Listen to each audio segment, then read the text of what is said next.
Good evening सभी को नमस्कार।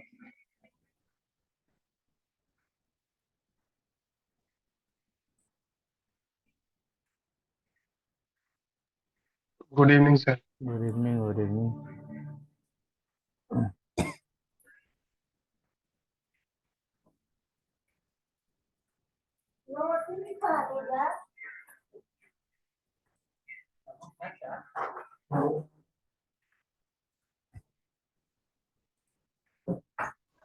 एक बार ये बैटरी जब वो होता है तो आप यहाँ से भी निकाल दो। कभी ऐसा होता है कब सिस्टम हो जाता है तो बैटरी के एक वो कर दो।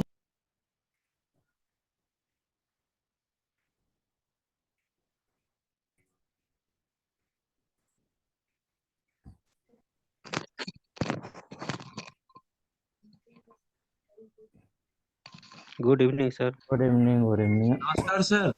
नमस्कार नमस्कार सभी को। सर नमस्कार। नमस्ते नमस्ते इंद्र बहादुर जी। चलिए अपन जो आप देख रहे थे सिस्टम एनालिसिस डिज़ाइन, इसको खत्म करेंगे और आगे लिनक्स भी आज शुरू करेंगे, थोड़ा यूनिक्स और लिनक्स का। इसमें हमने एक्सप्लोर किया था सिस्टम एनालिसिस एंड डिज़ाइन के क्वेश्चन को, कुछ एक्सप्लोर किया। उसमें लास्ट ईयर तो एक भी क्वेश्चन नहीं आया, आपने भी शायद देखा होगा सिस्टम एनालिसिस डिज़ाइन से। 2020 में एक भी क्वेश्चन नहीं आया। उसके बाद 16 में चार पांच गुड क्वेश्चन इवनिंग आए सर। थे। हाँ जी, गुड इवनिंग। 13 में, 14 में एक भी क्वेश्चन नहीं आया है, 12 में एक भी क्वेश्चन नहीं आया है। तो ऐसे मतलब सिस्टम एनालिसिस से मतलब 7 में कुछ क्वेश्चन आए हैं, 9 में आए हैं, मतलब बहुत ही कम क्वेश्चन बना है, ठीक है। तो यदि 2-3 साल नहीं आता है तो उसके बाद बनने की संभावना ज़्यादा हो जाती है, आपको मालूम है। क्योंकि लास्ट 3 साल में रिपीटेड कम होता है, उसके प्रीवियस ईयर के रिपीटेड होता है। यदि अभी तक मतलब मतलब बोले 20 में नहीं आया हैगा, ठीक है, 15 में नहीं आया, 16 में आया था, उसके पहले 13 में नहीं आया, 12 में नहीं आया, तो आने की संभावना बन सकती है। और सबसे ज़्यादा जो बनती है सिस्टम एनालिसिस एंड डिज़ाइन का जो लाइफ साइकिल है, उसी से सारे क्वेश्चन सराउंडेड रहते हैं। जो भी हम पढ़ते हैं पूरा सिस्टम एनालिसिस डिज़ाइन में उसी के बारे में पढ़ते हैं। 7 जो कंडीशन है उसी पर पूरा ये चक्र चलता है, ठीक है, उसी के डीपली मतलब जाते हैं। तो सिस्टम एनालिसिस एंड डिज़ाइन में लाइफ साइकिल हमने पढ़ा था, और 7 पॉइंट हमने शायद सादे पढ़ लिए थे जितने थे, ठीक है। मतलब 7 पॉइंट यदि हम देखें तो। Good evening sir. Good evening. थोड़ा हल्का सा पॉइंट बस याद रखिए, क्योंकि उसी पॉइंट पर आधारित आगे भी पूरा रहता है। ये अपन ने पढ़ा था कि प्लानिंग, एनालिसिस, डिजाइन, ठीक है, आपका प्लानिंग, फिर एनालिसिस, उसके बाद डिजाइन, डिजाइन के बाद डेवलपमेंट, डेवलपमेंट के बाद टेस्टिंग, इम्प्लीमेंटेशन, मेंटेनेंस और प्लानिंग। ये मतलब 7 स्टेप देखे थे, इससे किसी भी सिस्टम को आप डेवलप कर सकते हैं। और पूरे लाइफ साइकिल में उसको मैनेजमेंट जो होता है इसी से होता है, ठीक है। जो भी आपको इम्प्रूवमेंट करना है सिस्टम में, जो भी आपको एनालिसिस करना है, जो भी टेस्टेड करना है, तो ये पूरी लाइफ साइकिल में मतलब इसका करना है। चाहे वो आपका सॉफ्टवेयर डेवलपमेंट का काम कर रहे हैं, कोई वेबसाइट बना रहे हैं, कोई आप सॉफ्टवेयर बना रहे हैं, तो उसमें ये 7 स्टेप्स लगेंगे। यदि कोई आप कंपनी कर रहे हैं, खोल रहे हैं, कोई सिस्टम डेवलपमेंट कर रहे हैं, तो उसमें भी जनरली ये 7 स्टेप लगते हैं, ठीक है। तो ये सिस्टम एनालिसिस से डिजाइन है, इसी में हमको पढ़ना है मेथडोलॉजी, ठीक है। तो अब देखते हैं मेथडोलॉजी में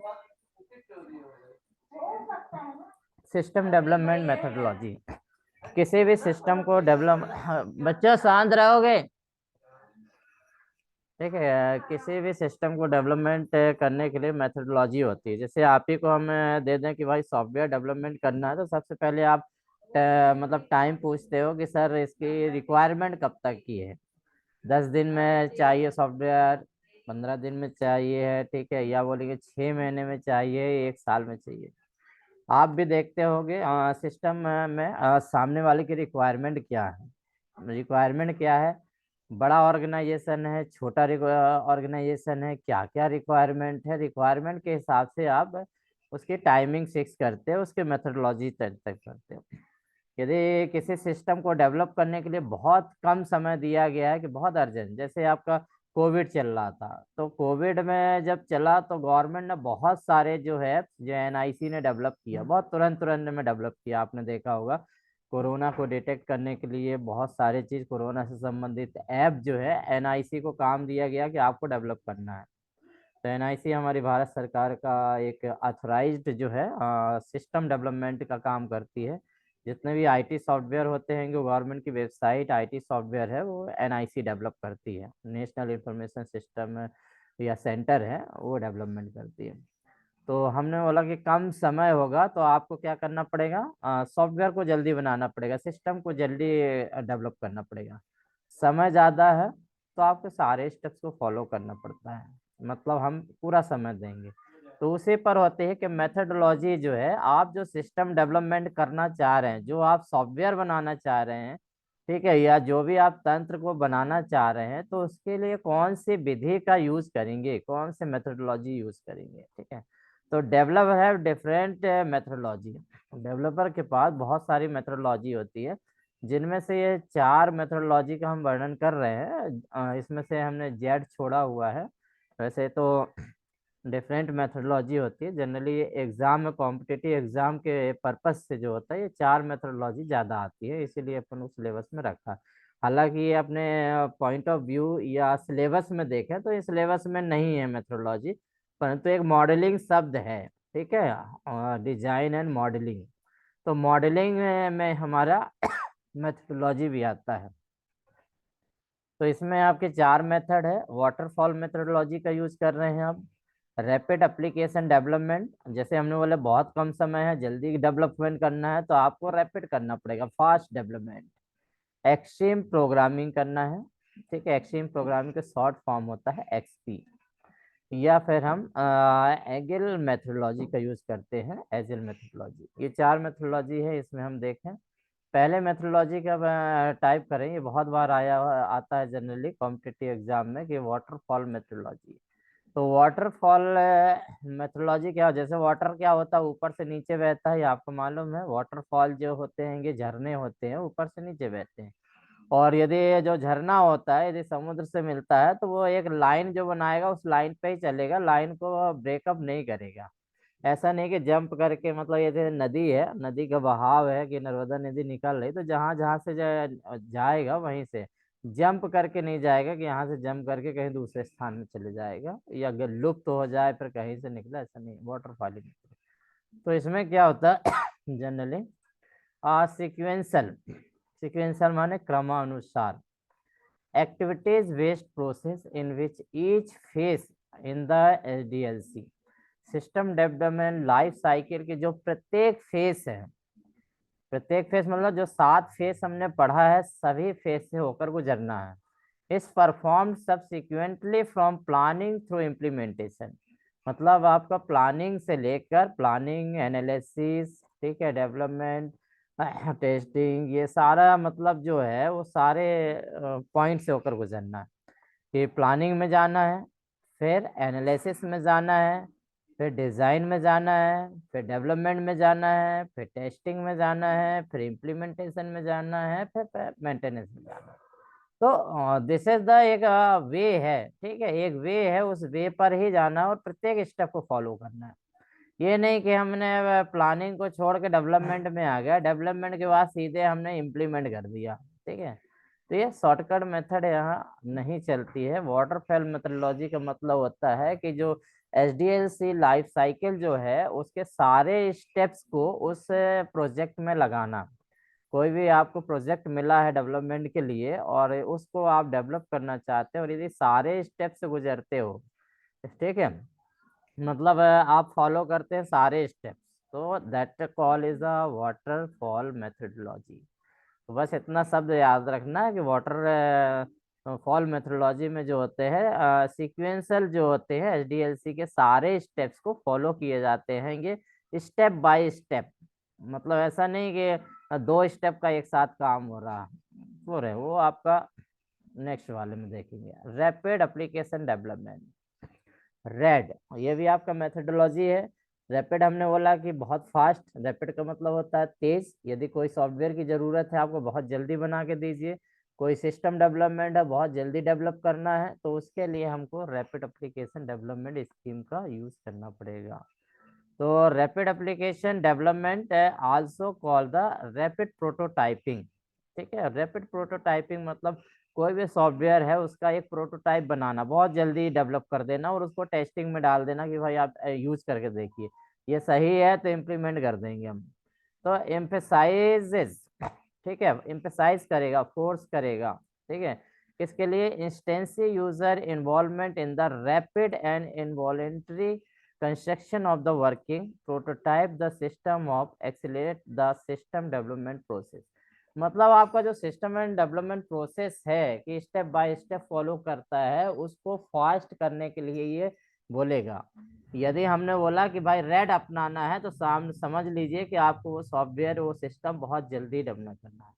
तो उसमें जो भी आपके यूजर होंगे, ठीक है, जो भी आपके एक्सटेंसिव यूजर इन्वॉल्वमेंट होंगे रैपिड में, ठीक है, जो आपको कंस्ट्रक्शन का काम करेंगे, उनको आपको एक्सेलेरेट करना है, मतलब उसके पीछे पड़ जाना कि जल्दी से जल्दी वो सिस्टम को डेवलप करें। ठीक है, उसमें आपको बहुत फास्ट डेवलप करके एक प्रोटोटाइप बनाता है, उसमें कुछ चीज़ बाईपास भी की जाती है। ठीक है, मतलब कुछ चीज़ जो होती है अननेसेसरी चीज़, उसको हटा के जो काम की चीज़ है उसको रखिए, क्योंकि हमको जल्दी एक मॉडल तैयार करके देना है। तो इसे हम शॉर्ट में हम प्रोटोटाइप भी बोलते हैं। Red is also known the prototyping, prototyping के नाम से भी जाना जाता है। ठीक है, आ स्मॉलर स्केल, तो जहाँ छोटे स्केल में कोई आपको प्रोटोटाइप तैयार करना, कोई सिस्टम डेवलपमेंट करना है, तो वहाँ पर आपको यार रेड काम आता है बहुत फास्ट। रिप्रेजेंटेशन, कोई आपको रिप्रेजेंटेशन से संबंधित डेवलपमेंट करना है, जैसे हम पावर पॉइंट प्रेजेंटेशन, ये भी एक सिस्टम है। आप मतलब सिस्टम छोटा बड़ा कुछ भी हो सकता है। यदि आपको बोला जाए कि भाई मीटिंग है, पावर पॉइंट प्रेजेंटेशन तैयार करना है, तो पावर पॉइंट प्रेजेंटेशन के लिए तो आपको प्लानिंग करना पड़ेगी, डाटा इकट्ठा करना पड़ेगा, उसको एनालिसिस करना पड़ेगा, कौन सी स्लाइड पहले दिखाना है, कौन सी स्लाइड बाद में दिखाना है। ठीक है, तो एनालिसिस भी होगा, उसको आप डेवलपमेंट भी करोगे, उसके बाद टेस्टिंग चला के देखेंगे कि भाई वो चल रहा है नहीं चल रहा है, फ्लाइंग एनिमेशन डाला है नहीं डाला हैगा, एक स्लाइड को कितने समय देना है, ये सारा चीज मतलब हमको क्या है करना है। तो रिप्रेजेंटेशन के लिए कर सकते, स्मॉल स्केल कर सकते। Working model of user requirement, यदि यूजर की रिक्वायरमेंट है उसको वर्किंग मॉडल बोला है, तो उसको बनाना। Propose design to information system, या कोई इंफॉर्मेशन सिस्टम के लिए कोई प्रपोज किया गया है कि उसके लिए डिजाइन किए, तो उसके लिए भी करते हैं। तो यदि हम शॉर्ट में बोलें तो रैपिड एप्लीकेशन जो होते हैं किसी भी सॉफ्टवेयर या सिस्टम को डेवलपमेंट की फास्ट प्रोसेस होती है। जनरली इसमें स्मॉल प्रोजेक्ट या छोटे प्रेजेंटेशन या छोटा सिस्टम डेवलपमेंट करने के लिए हमको इसका मेथोडोलॉजी का यूज करते हैं। तो हमको मेथोडोलॉजी भी देखना है, यदि हमारे पास बहुत समय है, बड़ा सिस्टम है, तो हम क्या सर, करेंगे। हाँ जी। इसमें क्या शॉर्टकट अपनाया जाता है क्या? हाँ, शॉर्टकट मतलब अपनाएंगे सेवन ना, देखिए ये देखिए सेवन स्टेप में। फॉलो होगा, देखिए उसको आगे बताते चित्र के माध्यम से। रैपिड एप्लीकेशन फॉलो हो रहा है, ठीक है, हम प्लानिंग में समय देंगे। उसके बाद क्या है, कुछ चीजों को हम क्या करेंगे, कंबाइन करेंगे, मतलब डिजाइन डेवलपमेंट टेस्टिंग, इसको क्या है एक साथ कंबाइन कर देंगे। तो मतलब हमारा एक स्टेप, दो स्टेप, तीन स्टेप, चार स्टेप फॉलो करना है, 7 स्टेप ही करना है। पहले क्या हो रहा था कि हम एक स्टेप जब तक कंप्लीट नहीं होगा दूसरे स्टेप में नहीं जाएंगे, दूसरा स्टेप कंप्लीट नहीं हुआ तीसरे में नहीं जाएंगे। मगर रैपिड एप्लीकेशन में क्या होता है कि प्लानिंग में समय दिया जाता है, क्योंकि प्लानिंग में बहुत सारे एक्सपेक्ट होते हैं। उसके बाद क्या होता है, ये तीन जो साइकिल है, मतलब डिजाइन डेवलपमेंट टेस्टिंग को बहुत फास्ट करते हैं, एक साथ करते हैं। मतलब 3 की टीम बना दिया, भाई डिजाइन करो, डेवलपमेंट एक डिजाइन करेगा और वो सामने डेवलपमेंट भी करते जाएगा, और जो जो मॉड्यूल बनेगा उसको टेस्टिंग भी साथ में चलेगी। तो रैपिड एप्लीकेशन करना है तो कुछ चीज को कंबाइन किया जा सकता है, तो ये कंबाइन हो सकती है। डिजाइन जैसे हमने बनाया, एक फ्लो डायग्राम बनाया, ठीक है, डिजाइन बनाया मतलब क्या, एक फ्लो डायग्राम बनाया कि यूजर इंटरफेस बनाया कि भाई ये यूजर का रजिस्ट्रेशन फॉर्म को बनाया, ठीक है, कि आपको नेम इनपुट करना है, ये करना है, ये डिजाइन फेस में हमने कर दिया है, ठीक है, ये वो समझ लो ओके है, ऐड बटन है, ये आपको फॉर्म डिजाइनिंग हो गया। अब ये फॉर्म डिजाइनिंग तो हमने मतलब ये किया कि इस प्रकार से फॉर्म डिजाइनिंग करना है, तो इसमें अब आप प्रोग्रामिंग जो करेगा ये डेवलपमेंट सेक्शन करेगा। तो हमने डिजाइन दिया, फर्स्ट से ये क्या करेगा, यूजर है जो फ्रंट एंड है डिजाइनिंग करेगा और बैक एंड डिजाइनिंग कर देगा। बिल्डिंग कंस्ट्रक्शन में ले तो वो डिजाइन करेगा, वो आगे डेवलपमेंट करेगा। उसके बाद अगला आदमी तुरंत टेस्टिंग करने लगेगा, ठीक है, जो हमने फॉर्म क्रिएट किया है एक सॉफ्टवेयर के फॉर्म पे देखे थे मैंने, उसके बाद टेस्टिंग शुरू हो जाएगी, ठीक है। टेस्टिंग के बाद जो भी आता है आउटपुट में खराबी आते डिजाइन, उसके बाद डायरेक्ट इम्प्लीमेंटेशन आ जाएगी। तो रैपिड एक्शन में वही है कि मतलब स्टेप को देखो छोड़ना नहीं है, वो स्टेप फॉलो करना मगर कंबाइन कर देना है, मतलब उसमें कम समय देना है। तो यहाँ पर वही होता है कि रैपिड एक्सीलरेशन में डिजाइन डेवलपमेंट टेस्टिंग को कंबाइन कर देते हैं। इम्प्लीमेंटेशन अलग होता है, मेंटेनेंस होगा, मेंटेनेंस के बाद आपका फिर से यहाँ होगा। तो यहाँ पर हमने देखा कि जो एनालिसिस सिस्टम है उसको कंबाइन किया प्लानिंग के साथ, किया ना, मतलब क्या है, हमने 7 स्टेप को 4 स्टेप में कन्वर्ट किया कि प्लानिंग और एनालिसिस को कंबाइन कर दिया, उसके बाद 3 स्टेप को आगे कंबाइन कर दिया। तो उससे हमारा जो है फास्ट डेवलपमेंट हो जाएगा। मतलब साथ साथ लेके चलना, प्लानिंग एनालिसिस पे साथ में लेना और बाकी ये 3 को साथ में लेना। सर हाँ जी। ऐसे ही कुछ सर कोविड वैक्सीन के लिए भी हुआ होगा सर, हाँ जो कहते कोविड रहे 2-2 वैक्सीन के साल में लिए यही वैक्सीन हुआ तैयार ना, होगी। देखिए कोविड वैक्सीन का जो आपने ऐप देखा था, ठीक है, कौन सा ऐप था, नाम याद है किसी को? आरोग्य सेतु। आरोग्य हाँ सेतु। आरोग्य सेतु, तो उसका देखा था फर्स्ट टाइम आया था वो काम नहीं कर रहा था, मतलब इतना हैंग हो रहा था। तो उसके बाद फिर डेवलपमेंट हुआ, उसमें धीरे धीरे सुधार करते गए तो काफी सुधार हुआ। तो फिर उसमें डाटा दुनिया भर का सब किए। तो वहीं पर जो होता है जब कोई चीज बहुत फास्ट होती है ना, तो हम फिर रेड का यूज करते हैं, ये मेथडोलॉजी है। मेथडोलॉजी मतलब किसी भी सॉफ्टवेयर को सिस्टम को डेवलपमेंट करने के लिए मेथडोलॉजी है कि हम रेड का यूज कर सकते हैं जब हमारे पास समय कम होता है या छोटे एप्लीकेशन होता है जिसमें हम फास्ट मूवमेंट करते हैं। तो वहां पर कुछ चीज में मतलब हम प्लानिंग एनालिसिस एक साथ चल रहे हैं, ये मतलब ये होगा। ऐसा हमारे फैक्ट्री में भी होता है, कुछ काम होते हैं कि जब प्रोडक्शन बहुत ज्यादा होता है तो पता चला क्यूसी और क्यूए के एक साथ कर दिया, होता है ना, जनरली क्या होता है, क्यूसी होगा, फिर क्यूसी ने नट बोल्ट टाइट किया, देखा, रिचेट से सब किया, अपना डॉक्यूमेंट तैयार किया, उसके बाद वो डॉक्यूमेंट कहाँ जा रहा है, क्यूए के पास। फिर क्यूए भी वही देख रहा, क्यूसी वाले को बुला रहा, भाई हमारे सामने नट बोल्ट टाइट करो क्या, वो भी वही चीज देख रहा। तो मतलब जो सिमिलर वर्क है, सिमिलर वर्क को कंबाइन कर दीजिए, तो क्यू और क्यूसी एक साथ कर दिया तो हमारा फास्ट हो गया। यहीं पर प्लानिंग और एनालिसिस तो साथ में होता है ना, कि भाई हमको ये रखना है, ठीक है, ये प्लानिंग हो गया। एनालिसिस क्या, रखने से क्या फायदा है, रखेंगे तो क्या फायदा है, नहीं रखते हैं तो क्या नुकसान हो रहा है, तो उसका एनालिसिस। तो प्लानिंग और एनालिसिस एक साथ कर सकते हो। डिजाइन के साथ डेवलपमेंट हो रहा है, एक व्यक्ति डिजाइन कर रहा है, एक डेवलपमेंट कर रहा है, तो एक टेस्टिंग कर रहा है, ये कंबाइन कर सकते हैं। इम्प्लीमेंटेशन अलग है, इम्प्लीमेंटेशन मतलब क्या है, यूज, सिस्टम डेवलप हो गया है और उसको यूज के लिए यूजर को दे दिया है सीधे। जैसे मकान बनाया तो रहने के लिए दे दिया, सॉफ्टवेयर यदि बना है तो यूजर यूज कर रहा है डायरेक्ट। उसके बाद जो भी आपके उसमें ड्रॉबैक आएंगे, जो भी एरर आएंगे, मेंटेनेंस का काम शुरू हो जाएगा, ये हो जाए।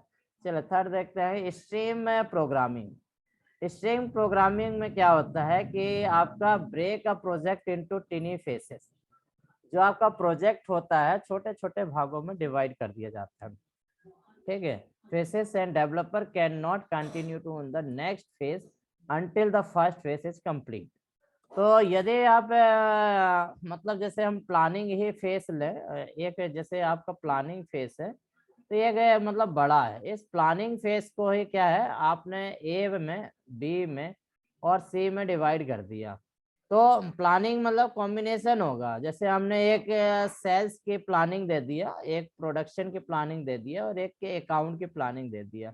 मतलब प्लानिंग है, हमें एक सॉफ्टवेयर बनाना है, सेल्स, प्रोडक्शन, एक्यूरेट, क्योंकि जब ये तीनों एक साथ मिलेंगे तभी आपका प्लानिंग कंप्लीट हो जाएगी।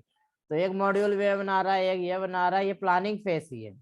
तो जब किसी मतलब फेसेस जो होते हैं, सिस्टम डेवलपमेंट लाइफ साइकिल जो फेसेस होते हैं, उसको क्या है, हम अलग अलग मॉड्यूल में डिवाइड कर दें, और जब तक एक फेस कंप्लीट नहीं हो जाता है, ठीक है, तो दूसरा मतलब आप नहीं जाएंगे।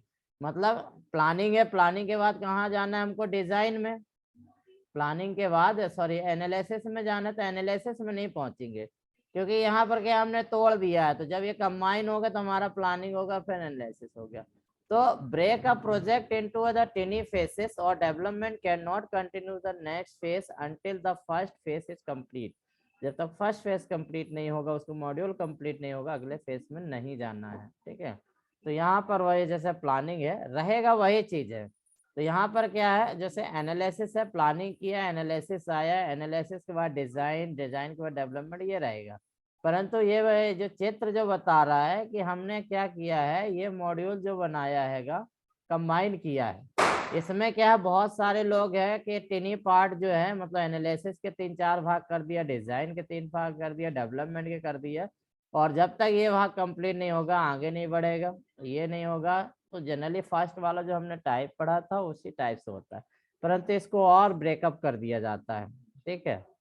तो मतलब इसमें बस इतना है, स्ट्रीम प्रोग्रामिंग मतलब ये होता है जो भी सिस्टम डेवलपमेंट करना होता है तो हर फेज, डिजाइनिंग डेवलपमेंट के जो 7 फेज होते हैं उनको भी छोटे छोटे भागों में ब्रेकअप कर दिया जाता है, और जब एक भाग कंप्लीट होता है तो वह नेक्स्ट भाग में आपका वो जाता है। डेफिनेशन आपको जरूर याद रखना है क्योंकि डेफिनेशन से ही क्वेश्चन आता है। आपको बोलेगा ब्रेक व्हेन प्रोजेक्ट या सिस्टम, ठीक है, ब्रेक मतलब should be break into tiny parts and developed, ठीक है, डेवलप द सिस्टम। आपका जैसे बोला while not completed the first phase, तो इस टाइप से मतलब बोलेगा कुछ भी क्वेश्चन कि आपको जब तक फर्स्ट फेज का नहीं होता सेकंड में नहीं जाएगा, तब हमको आपको स्ट्रीम का लगाना है। इसमें आपको मालूम है रैपिड में छोटे एप्लीकेशन डेवलपमेंट करने के लिए रैड का यूज करते हैं। इसके पहले आपका वाटरफॉल में होता है कि सारे मेथडोलॉजी का जब 1 बाय 1 सीक्वेंसली अध्ययन किया जाता है, डेवलप किया जाता है, तो वाटरफॉल होता है, ठीक है। इसके बाद जो है आपका एजिल मेथडोलॉजी होता है, a form of XP. Generally XP का ही फॉर्म है, aims for customer satisfaction through early और continue delivery useful software component. तो एजिल मेथडोलॉजी का यूज जो होता है कि जो हम एक्सपी यूज कर रहे हैं, एक्सट्रीम में प्रोग्रामिंग कर रहे हैं, मतलब जो हमने डेवलपमेंट किया है, जो मॉड्यूल बनाए हैं छोटे छोटे टुकड़ों में, तो उससे यूजर से सेटिस्फेक्शन साथ में लेने चाहना है। मतलब कस्टमर जो सेटिस्फेक्शन के थ्रू ये बनेगा। मतलब जैसे हमने प्लानिंग कर रहे हैं, जैसे किसी कंपनी के लिए हमने डेवलपमेंट कर रहे हैं, कोई सॉफ्टवेयर डेवलपमेंट कर रहे हैं, तो हम जब प्लानिंग में जाएंगे तो कंसल्ट करते हैं, डाटा लेते हैं, तो उसके बाद जब प्लानिंग के मॉड्यूल बनाएंगे छोटे छोटे, वो यूजर को दिखाते जाएंगे कि सर ये है, यूजर सेटिस्फेक्शन होगा, ठीक है। पहले यूजर सेटिस्फेक्शन होगा, उसके बाद क्या हो, उसको कंटिन्यू करना है, मतलब कंटिन्यू करना है, continuous delivery of the useful software component. तो एक एक जो हमारा बनते जाएगा पार्ट, उसको दिखाते जाना है। और जब सॉफ्टवेयर में भी बहुत सारे मॉड्यूल हो जाएंगे, जैसे हमने क्या है पहले सेल्स वाला डेवलपमेंट कर लिया, तो यूजर को दे दिया वो एक कंपोनेंट सॉफ्टवेयर का कि चला के देखिए सर सेल्स वाला चल रहा गया, प्रोडक्शन वाला चल रहा गया। मतलब ऐसा है कि यूजर सेटिस्फेक्शन को भी जब साथ में ले लिया जाता है, मतलब एक्सपी तो हम लेंगे, 7 स्टेप्स को फॉलो करेंगे, परंतु यूजर सेटिस्फेक्शन को शुरू से ही साथ में लिया जाता है। जब डेवलपमेंट करते हैं तभी यूजर को भी लेके चलते हैं। जनरली क्या होता है, बाकी मेथोडोलॉजी में क्या होता है, हम यूजर का इन्वॉल्वमेंट जनरली टेस्टिंग में करते हैं। टेस्टिंग भाग में यूजर इन्वॉल्वमेंट होता है, ये हमने पढ़ा था। जब हम इम्प्लीमेंट कर देते हैं, इम्प्लीमेंट के पहले हम यूजर को दिखाते हैं। यूजर मतलब जो हमसे सॉफ्टवेयर डेवलपमेंट करा रहा है, या जिसके लिए हम सिस्टम डेवलपमेंट कर रहे हैं, वो हमारा मेन यूजर होता है, तो उसको मतलब अपना सेटिस्फेक्शन में लेते हैं। तो एजिल मेथोडोलॉजी जो है आपका एक्सपी का ही फॉर्म है, जिसका उद्देश्य होता है aims for customer satisfaction through early and continuous delivery of the useful, ठीक है। पहले और बाद में, मतलब स्टार्टिंग से लेके एंडिंग तक कस्टमर को लेके चला जाता है इसमें। तो इसमें मतलब यूजर को लेना जरूरी होता है। तो ये 4 मेथोडोलॉजी है जनरली हम यूज करते हैं सिस्टम डेवलपमेंट। तो आपको याद रखना है, मतलब आपका मेन जो होता है रेड वाला सबसे ज्यादा पूछता है, और वाटरफॉल, ये दो आपको 2 याद रखना। नेक्स्ट टॉपिक देखें। किसी का साउंड ऑन है? System planning. तो एक्चुअली क्या है, ये टॉपिक है अलग अलग दे दिया है, बाकी सब सिस्टम लाइफ साइकिल में ही आते हैं। ठीक है, आगे का टॉपिक है सिस्टम प्लानिंग। सिस्टम प्लानिंग का मतलब होता है कि कोई भी सिस्टम को आप डेवलपमेंट कर रहे हैं, तो जो 7 स्टेप होते हैं उसमें जो फर्स्ट वाला है जो प्लानिंग है, जनरली वही है, इसमें प्लानिंग कोई स्पेशल नहीं है।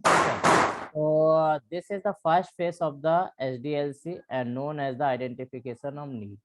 तो यदि हम सिस्टम प्लानिंग कर रहे हैं, किसी भी सिस्टम को डेवलपमेंट के लिए प्लान कर रहे हैं, योजना बना रहे हैं, तो सबसे पहले क्या होता है कि आइडेंटिफिकेशन ऑफ नीड होता है। ठीक है, मतलब पहचानना, आवश्यकता को पहचानना। कि आपने, जैसे मैंने बोला कि भाई जैसे अब मैं ऑनलाइन कोचिंग क्लासेस ले रहा हूँ, ठीक है, तो कायदे से मेरे को एक वेबसाइट बनाना चाहिए। यदि मेरी रिक्वायरमेंट है, मेरी एक नीड है कि भाई एक वेबसाइट मेरे नाम की होना चाहिए, एक यूट्यूब चैनल होना चाहिए, वेबसाइट में होना चाहिए कि सारा थ्योरी व्यूरी सब उसी में हो, और लॉगिन आईडी से पासवर्ड से इनपुट करें और सारे क्वेश्चन उसी में आए, PDF भी आ जाए, सारा चीज मतलब व्यक्ति लॉगिन हो जाए तो सब चीज देख ले। ये हमारी मतलब नीड है। ठीक है, आइडेंटिफिकेशन ऑफ नीड हो गया। तो यदि ऐसे प्लानिंग कर रहा हूँ तो पहले हम अपनी आवश्यकता देखेंगे ना, हमारी आवश्यकता क्या है। ठीक है, तो उसमें क्या है, हम यूट्यूब की वीडियो भी कनेक्ट कर दें ताकि आप लाइव भी देख सके। तो ऐसा मतलब है, मतलब एक जो सिस्टम है, हमने बोला कि भाई ऑनलाइन सिस्टम डेवलपमेंट करना है, तो हमारी पहले आवश्यकता जानना पड़ेगी कि हमारी आवश्यकता है। सामने वाला सॉफ्टवेयर बनाने को तैयार है, वेबसाइट बनाने को तैयार है, सबसे पहले हमारा वो पहला फेस जो होगा ना प्लानिंग, उसमें आइडेंटिफिकेशन ऑफ नीड की बात करेगा। सर आपकी आवश्यकता क्या आप चाहते हैं। ठीक है, आप भी यही बोलते हो। यदि आपकी कोई मदद कर रहा है तो आपका सबसे पहला सवाल ये है कि मैं आपके लिए क्या कर सकता हूँ, what can I do for you. आपके क्या आपकी नीड क्या है। तो यदि हम प्लानिंग का फर्स्ट फेज SDLC का फर्स्ट फेज देखते हैं तो प्लानिंग आता है, और प्लानिंग में जो होता है हमारा नीड ऑफ आइडेंटिफिकेशन आता है। ठीक है, this is a user request to change, improve और एनहांस एग्जिस्टिंग सिस्टम। तो ये क्या होता है, जनरली यूजर को बताता है कि जो आपका एग्जिस्टिंग सिस्टम है उसको हम कैसे इम्प्रूव कर सकते हैं, उसको कैसे चेंज कर सकते हैं, उसको विस्तारित कैसे कर सकते हैं। जैसे मैं ऑनलाइन पढ़ा रहा हूँ, अभी जूम में पढ़ा रहा हूँ, तो मेरा सिस्टम क्या होगा, इसमें हम क्या चेंज करें, क्या इम्प्रूव करें, क्या इनहेंस करें एग्जिस्टिंग सिस्टम में। तो ये प्लानिंग में आ गया। The objective determine whether the request is valid or feasible। ठीक है, अब इसको बात क्या है, आप जो यदि प्लानिंग कर रहे हैं तो आप ये डिटरमाइन करेंगे कि जो सामने वाला का ऑब्जेक्टिव है, जो रिक्वेस्ट है, वो वैलिड है या फिजिबल है। वैलिड है मतलब सही है, बिल्कुल सही हमको कर रही है। फिजिबल माने संभावना, आपका फिजिबिलिटी देखना, नहीं सर ऐसा नहीं, ऐसा हो सकता है, इसके जगह ये हो सकता है तो बढ़िया रहेगा। तो या तो वैलिड हो गया, जो आपने रिक्वेस्ट की जो इम्प्रूवमेंट के लिए बोला है तो वो वैलिड माना जाएगा, या तो फिजिबिलिटी में डाल देंगे। फिजिबिलिटी यदि आ गया तो संभावित में रहेगा कि बहुत सारे ऑप्शंस आपके पास रहेंगे कि भाई ये भी अडॉप्ट कर ले, ये अडॉप्ट कर ले, ये अडॉप्ट कर ले। इसके बाद the user request identify the need for change और authorise the initial investigation. System planning के अंतर्गत ही आपको ये होगा कि यूजर जो भी चेंजेस चाहता है, ठीक है, तो उसके लिए इन्वेस्टिगेशन, जो इनिशियल इन्वेस्टिगेशन होगा तो उसके लिए ऑथराइज करना होगा। मतलब क्या है, यदि हमारा ये सिस्टम पहले से चल रहा है तो आपसे क्या लिखित में लेंगे, सर आप चाहते चेंज करना तो आपको हमको एक अथॉरिटी देना पड़ेगा, आपको ऑथराइज करना पड़ेगा इनिशियल चेंज के लिए, इनिशियल इन्वेस्टिगेशन के लिए। तो ये आपका प्लानिंग में फेस में आता है कि ऑथराइज करता है कि हमारी रिक्वेस्ट क्या है, उसके हिसाब से चेंज है तो हम ऑथराइज करते हैं।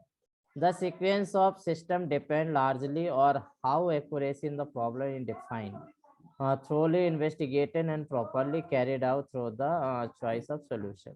तो जो हमने अपनी समस्या बता दिया है उसको क्या है, वो पूरी तरह से उसको जांचेगा, परखेगा, इन्वेस्टिगेशन करेगा, उसमें क्या सॉल्यूशन उसको निकलते हैं, क्या चॉइसेस निकलती है, वो सॉल्यूशन पर काम करना स्टार्ट कर देगा। वो डिपेंड करता है कि आपका जो सिस्टम डेवलपमेंट हम कर रहे हैं वो कितना बड़ा है, लार्ज है, एक्यूरेसी उसमें कितना चाहिए, सारा चीज हमको डिफाइन करना पड़ता पहले। It is the conscience with what is user need rather than the he and C want. मतलब पूरी पूरी तरह से यदि बोले कि सिस्टम प्लानिंग क्या है, वह पूरी तरह से कोई भी ही एंड सी का मतलब ये बोला चाहे लड़का हो लड़की हो, ऑर्गेनाइजेशन यदि कोई चला रहा है और उसकी यदि नीड है, आवश्यकता है, तो उस पर डिपेंड करता है कि उसकी आवश्यकता क्या है। ठीक है, तो ये आपका सिस्टम प्लानिंग है। जनरली सिस्टम प्लानिंग हमने पढ़ा चुके हैं, और ये सिस्टम प्लानिंग एक आपको चैप पॉइंट ही दिया है। एक्चुअली क्या है, वो एचडीएलसी का ही पॉइंट है। एचडीएलसी के आगे बहुत सारी चीजें दे दिया है सिस्टम प्लानिंग। मॉड्यूलर और स्ट्रक्चर डिजाइन, ठीक है। तो मॉड्यूलर और स्ट्रक्चर डिजाइन की जब बात होती है तो मतलब आपका जनरली हम सॉफ्टवेयर में यूज करते हैं। जैसे स्ट्रक्चर प्रोग्रामिंग हमने पढ़ा है, मॉड्यूलर प्रोग्रामिंग पढ़ा है। तो स्ट्रक्चर प्रोग्रामिंग जो होती है वो सी लैंग्वेज होती है। तो सी लैंग्वेज और कुछ भी लैंग्वेज होती है, जैसे कोबोल है, दूसरी लैंग्वेज है स्ट्रक्चर्ड प्रोग्रामिंग लैंग्वेज कहलाती है, स्ट्रक्चर डिजाइन। और मॉड्यूलर की बोले तो सी प्लस प्लस है, आपका जावा है, ये आपको मॉड्यूलर होता है। In terms of data structure की बात करें, क्योंकि हम ये जो पढ़ रहे हैं एक प्रकार सिस्टम एनालिसिस एंड डिजाइन पढ़ रहे हैं, ठीक है। सिस्टम एनालिसिस मतलब कोई भी सिस्टम को डेवलप करने के लिए तो कौन सी अप्रोच आप अपनाते हैं। तो यहाँ पर हमको मॉड्यूलर अप्रोच अपना रहे हैं या स्ट्रक्चर्ड अप्रोच अपना रहे हैं, ये तो मॉड्यूलर डिजाइन और स्ट्रक्चर डिजाइन। तो मॉड्यूलर में हम डाटाबेस भी बोल सकते हैं कि डाटाबेस डिजाइनिंग भी आता है, और आपका जनरली यूजर इंटरफेस भी आता है। तो सॉफ्टवेयर लाइफ साइकिल मॉडल, ठीक है, आपका पूरा सॉफ्टवेयर का लाइफ साइकिल मॉडल या process model is a descriptive और diagrammatic model in the software life cycle. तो किसी भी सॉफ्टवेयर लाइफ साइकिल में यदि बात करें जाए तो मॉडलर स्ट्रक्चर डिजाइन की बात करते हैं तो आपका क्या होता है, ये एक डायग्रामेटिक मॉडल होता है। मतलब जैसे डाटा फ्लो डायग्राम, डीएफडी की बात करते हैं, डाटा फ्लो डायग्राम। तो डाटा फ्लो डायग्राम भी क्या है, एक आपका मॉडल है, सॉफ्टवेयर डेवलपमेंट के लिए आपका मॉडल का काम करता है। या हम कोई एल्गो यूज कर रहे हैं तो एल्गो भी क्या है, आपका मतलब आपका मॉडल है। तो वही है कि सॉफ्टवेयर लाइफ साइकिल मतलब सॉफ्टवेयर को बनाना और वो फर्दर आपको यूज करना, उसके बीच में जो भी कोई काम होता है, कुछ एडिशन होता है, कुछ डेवलपमेंट का काम होता है, तो उसको क्या होता है जनरली हम डिजाइनिंग करते हैंगे। तो मतलब पिक्टोरियल फॉर्म में या डायग्राम के फॉर्म में या आपका वर्डों के फॉर्म में कुछ जमाते हैं कि सॉफ्टवेयर कैसे बनाना है। ये सारा चीज आपको मॉडलर में आएगा। A life cycle model identify all the activities required to the develop or maintain the software product or establishes, ठीक है। मतलब वही बोला, जब सॉफ्टवेयर की लाइफ साइकिल होती है तो उसमें जो भी रिक्वायरमेंट होती है उसको डेवलप करने के लिए, मेंटेन करने के लिए सॉफ्टवेयर को, ठीक है, तो उसके लिए क्या करना पड़ता है, हमको डिफरेंट एक्टिविटीज को लेना पड़ता है और उसको आपको डिजाइन करना पड़ता है। मतलब फ्रेम करना होता है कि भाई हम आपका सॉफ्टवेयर डेवलपमेंट कर रहे हैं तो उसमें क्या क्या रिक्वायरमेंट है, क्या क्या जरूरी एक्टिविटीज है, उसको आपको मॉडल करना। उससे मतलब आपको मतलब कह सकते हैं डायग्राम फॉर्म में, या फिर आपको स्टेप बाय स्टेप प्रोसेसर को लिखना। Several different activities carried out is the life cycle phase होती है, ठीक है। While developing a software product, it is necessary for the developing a team for identify suitable cycle of model life cycle model। तो किसी भी software को development करने के लिए यह जरूरी होता है, जो भी टीम होता है, डेवलपर टीम होती है, कि उसके लिए एक सुटेबल लाइफ साइकिल बनाए, ठीक है। लाइफ साइकिल आपको मॉडल बनाना है। The main advantage of authoring a life cycle model is that encourage the development of software या systematic और discriminator। तो यदि हम पूरी तरह से सिंपल भाषा में देखें कि मॉडल और स्ट्रक्चर डिजाइन क्या होता है, तो जनरली ये सॉफ्टवेयर डेवलपमेंट का एक फेस है। जब किसी भी सॉफ्टवेयर को डेवलपमेंट किया जाता है तो उसको आपको स्ट्रक्चर करना पड़ता है। मतलब रिक्वायरमेंट क्या है, आप कैसे उसे डिजाइन करेंगे, बनाएंगे, स्टेप बाय स्टेप एक प्रोसेस क्या है, तो वही चीज है पूरा। तो आप एचडीएलसी से भी उसको कनेक्ट कर सकते हो, क्योंकि वो एचडीएलसी से भी कनेक्ट होता है। सिस्टम डिजाइन और मॉडलिंग में, system design is the specific और construction of technical computer based solution, business requirement, identify the system analysis and design.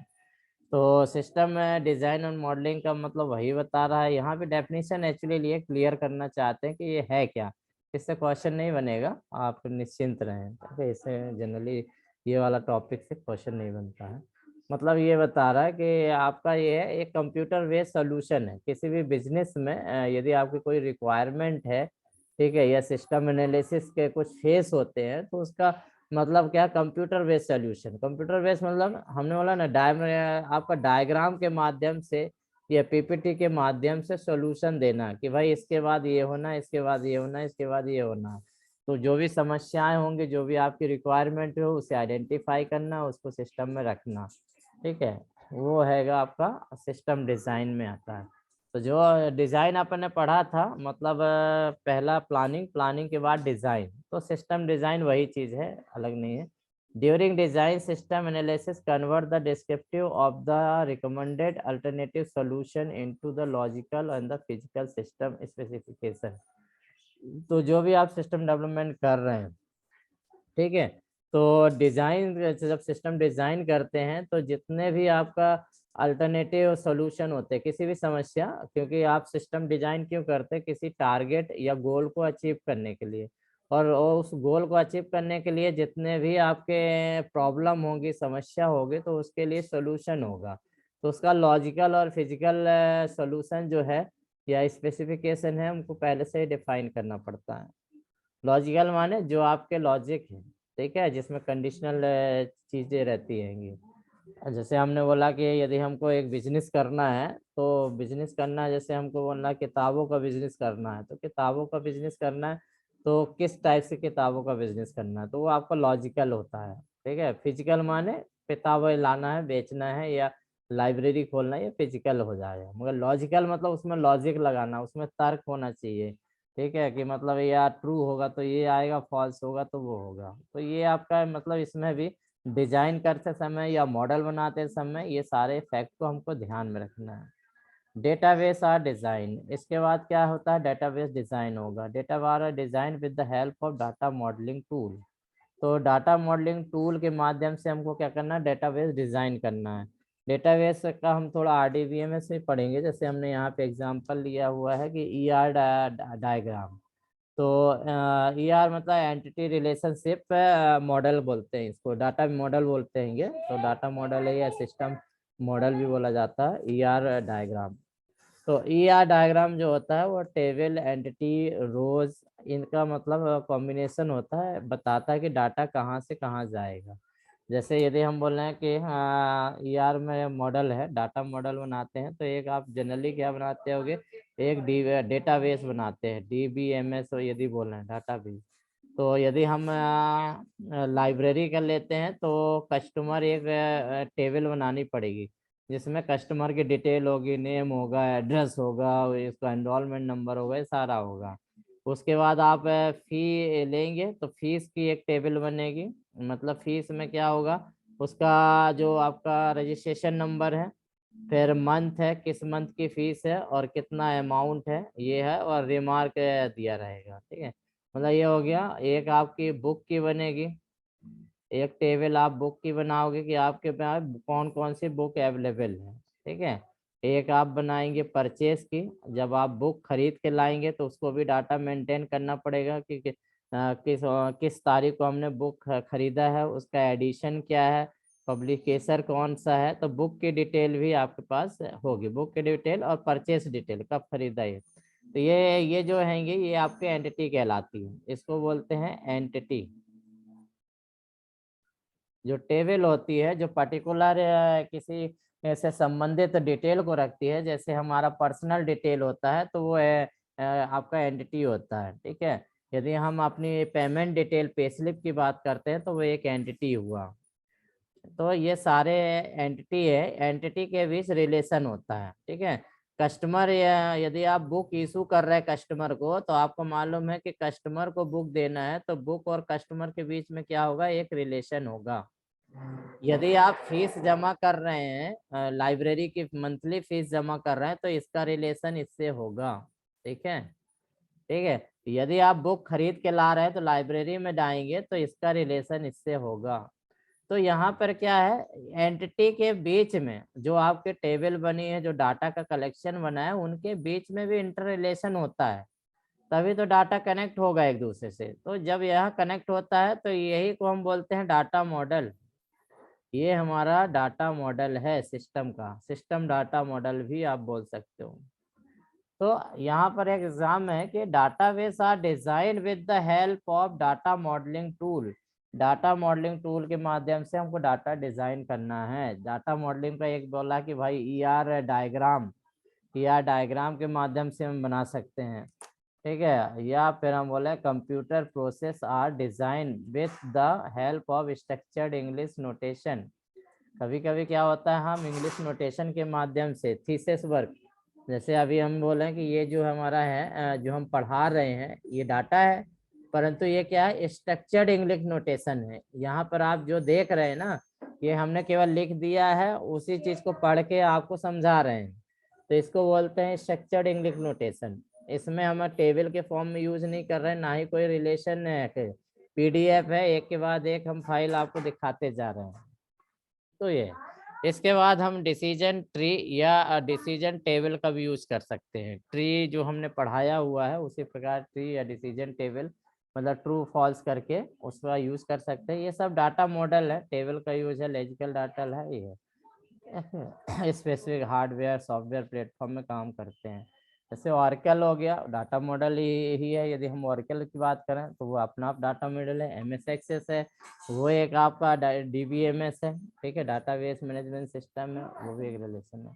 तो सिस्टम डिजाइन मतलब आपका सॉफ्टवेयर डेवलपमेंट का काम हो रहा है। सॉफ्टवेयर में दो चीज होता है, एक आपका बोले हैं कि यूजर इंटरफेस या फ्रंट एंड डिजाइनिंग होता है, और एक बैक एंड डिजाइनिंग होता है। बैक एंड को हम बोलते हैं डाटा मॉडल। ठीक है, और फ्रंट एंड जो हमको दिखता हैगा वो डिजाइन मॉडल बोलते हैं, या हम जीयूआई बोलते हैं, जो सामने दिखता है। ठीक है, at this stage new hardware और सॉफ्टवेयर कैन आल्सो परचेज। इस स्टेज में यदि हम सिस्टम डिजाइन कर रहे हैं या मॉडलिंग कर रहे हैं तो हमको कुछ खरीदना भी पड़ेगा। ठीक है, हार्डवेयर या सॉफ्टवेयर को परचेज करना पड़ता है फाइनल आउटपुट डिजाइन करने के लिए। तो सिस्टम डिजाइन और मॉडलिंग में आपका ये चीज होता है कि सिस्टम डिजाइन करना है तो फ्रंट एंड डिजाइन करना है, मॉडलिंग डिजाइन करना है, कौन कौन से हमको डाटाबेस बनाना है, टेबल्स बनानी है, कि कितने फॉर्म्स होंगे, ये सारा सिस्टम डिजाइन में रहेगा। जनरली ये सॉफ्टवेयर के फॉर्म में रहता है। ठीक है, सॉफ्टवेयर की बात चल रही है यहाँ पर। डाटा मॉडलिंग में यदि हम बोले तो और भी चीजें जैसे है, it is a technique for organising the documenting system of systems data. यदि हम डाटा मॉडलिंग वाला है, तो डाटा क्या है, डाटा एक फाइल है, डॉक्यूमेंट है, जो आपकी इंफॉर्मेशन है। तो यदि हम डाटा मॉडलिंग बोले तो आपकी टेक्निक हो गई कि भाई आपका जो डॉक्यूमेंट सिस्टम्स है, डाटा को ऑर्गेनाइज करना, जो भी आपका डॉक्यूमेंट है, इंफॉर्मेशन है, उसको ऑर्गेनाइज करना है। Data modelling is sometime called the database modelling. मतलब डाटा मॉडलिंग को डाटाबेस मॉडलिंग भी बोलते हैं। ठीक है, जो अभी हमने बताया कि कस्टमर टेबल बनाएंगे, लाइब्रेरी बुक टेबल बनाएंगे, परचेस टेबल बनाएंगे, फीस टेबल बनाएंगे, ये क्या है, सारे टेबल का कनेक्शन डाटाबेस कहलाता है। Collection of tables is known as the database. और बहुत सारे डाटाबेस हो जाएंगे तो क्या कहलाता है, डीबीएमएस, डाटाबेस मैनेजमेंट सिस्टम। तो आपका ये मॉडल है, because the data model is eventually implemented as the database. Eventually का मतलब होता है जो रिक्वायरमेंट होती है उस हिसाब से हमारी डाटाबेस बनते जाती है। जितना बड़ा सिस्टम होगा उतना बड़ा आपका डाटाबेस होगा, डाटा मॉडलिंग होगा। It is also sometimes called the information modelling. इसे इंफॉर्मेशन मॉडलिंग बोलते हैं। मतलब बोल दिया है कि डाटा मॉडल भी बोलते हैं, डाटाबेस मॉडल भी बोलते हैं, और इसको इंफॉर्मेशन मॉडल भी बोलते हैं, सारे। The tools for data modelling is entity relationship diagram.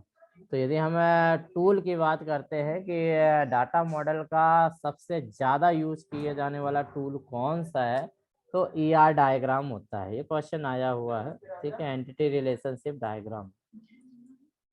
ER diagram में जनरली होता क्या है कि एंटिटी रिलेशनशिप मॉडल होता है। इसमें एंटिटीज होती है, एट्रीब्यूट होते हैं और रिलेशनशिप होते हैं। ठीक है, एंटिटी का मतलब हमने जो टेबल बताया था वही एंटिटी है, ठीक है। एंटिटी मतलब जैसे हमने बोला ना, जैसे अभी क्या आपका पर्सनल डिटेल का है तो पर्सनल नंबर हो गया, आपका नेम हो गया, ठीक है, आपका सेक्शन हो गया।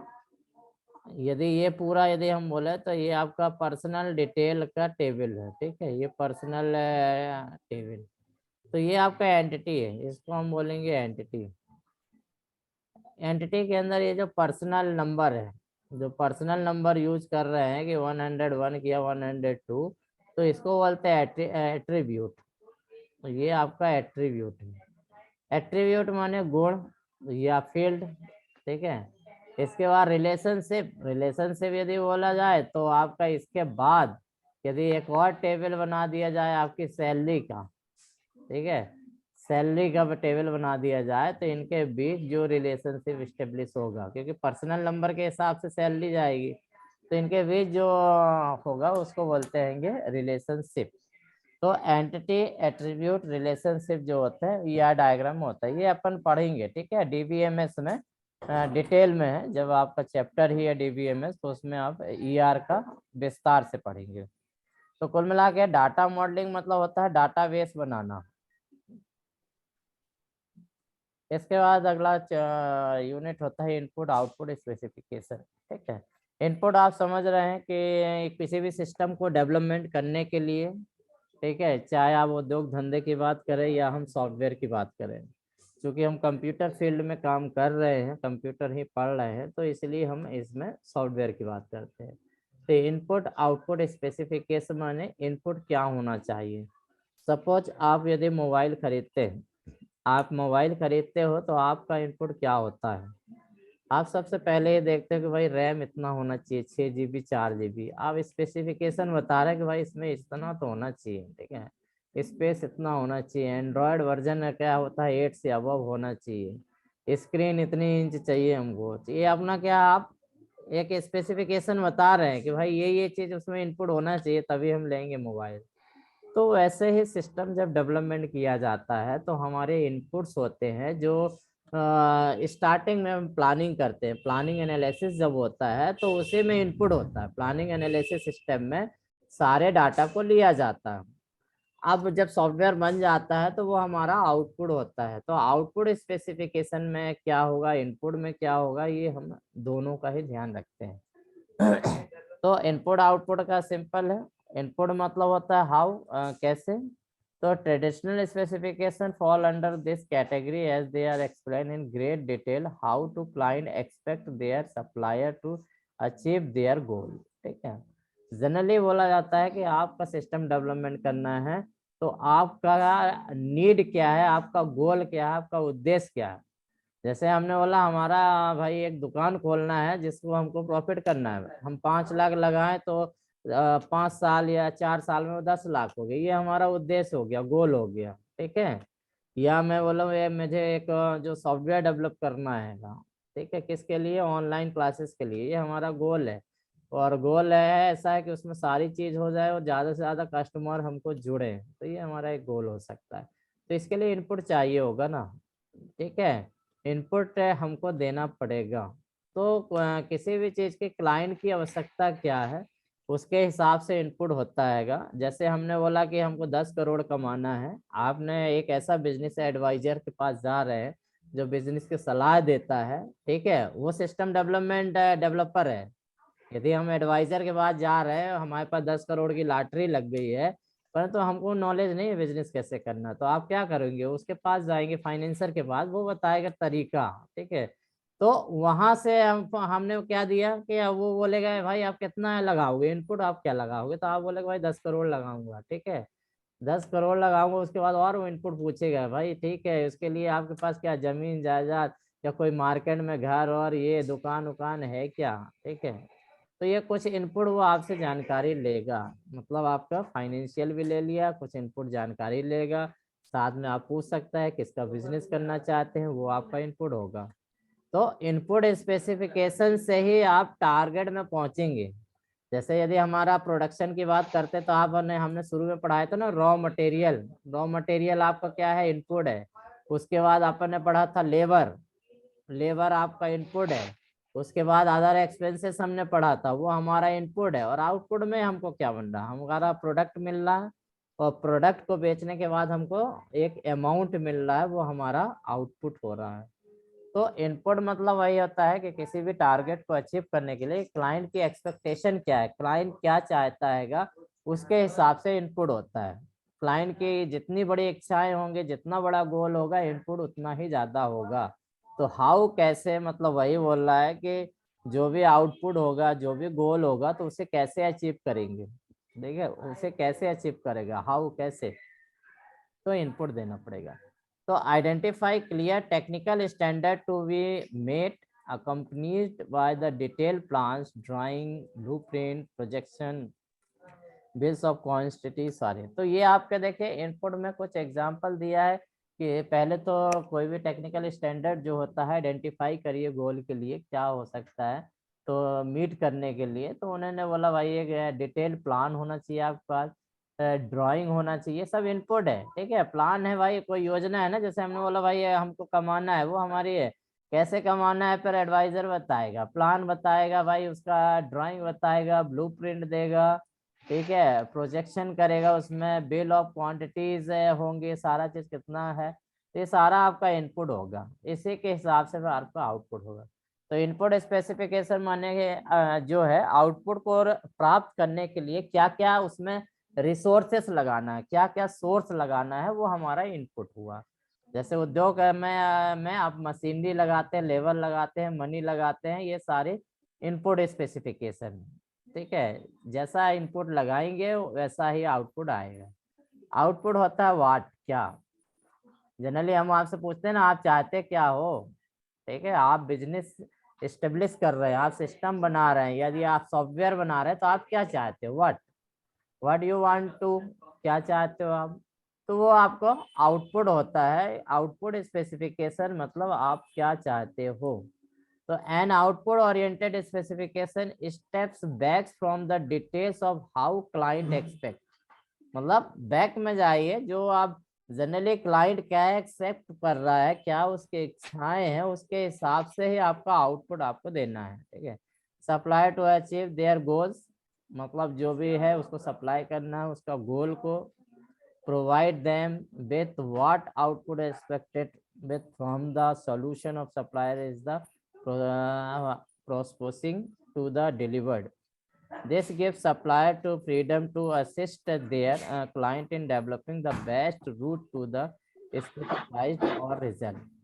तो जो भी स्पेसिफाइड रिजल्ट को प्राप्त करने के लिए जो आपका सप्लायर होगा, सप्लायर माने जो आपको सिस्टम डेवलपमेंट कर रहा है, जो आपको एडवाइस दे रहा है, वो कौन सा रूट को अपनाकर आपके उद्देश्यों को प्राप्त करता है। ठीक है, स्वतंत्र रूप से उस पर डिपेंड करेगा। कुमार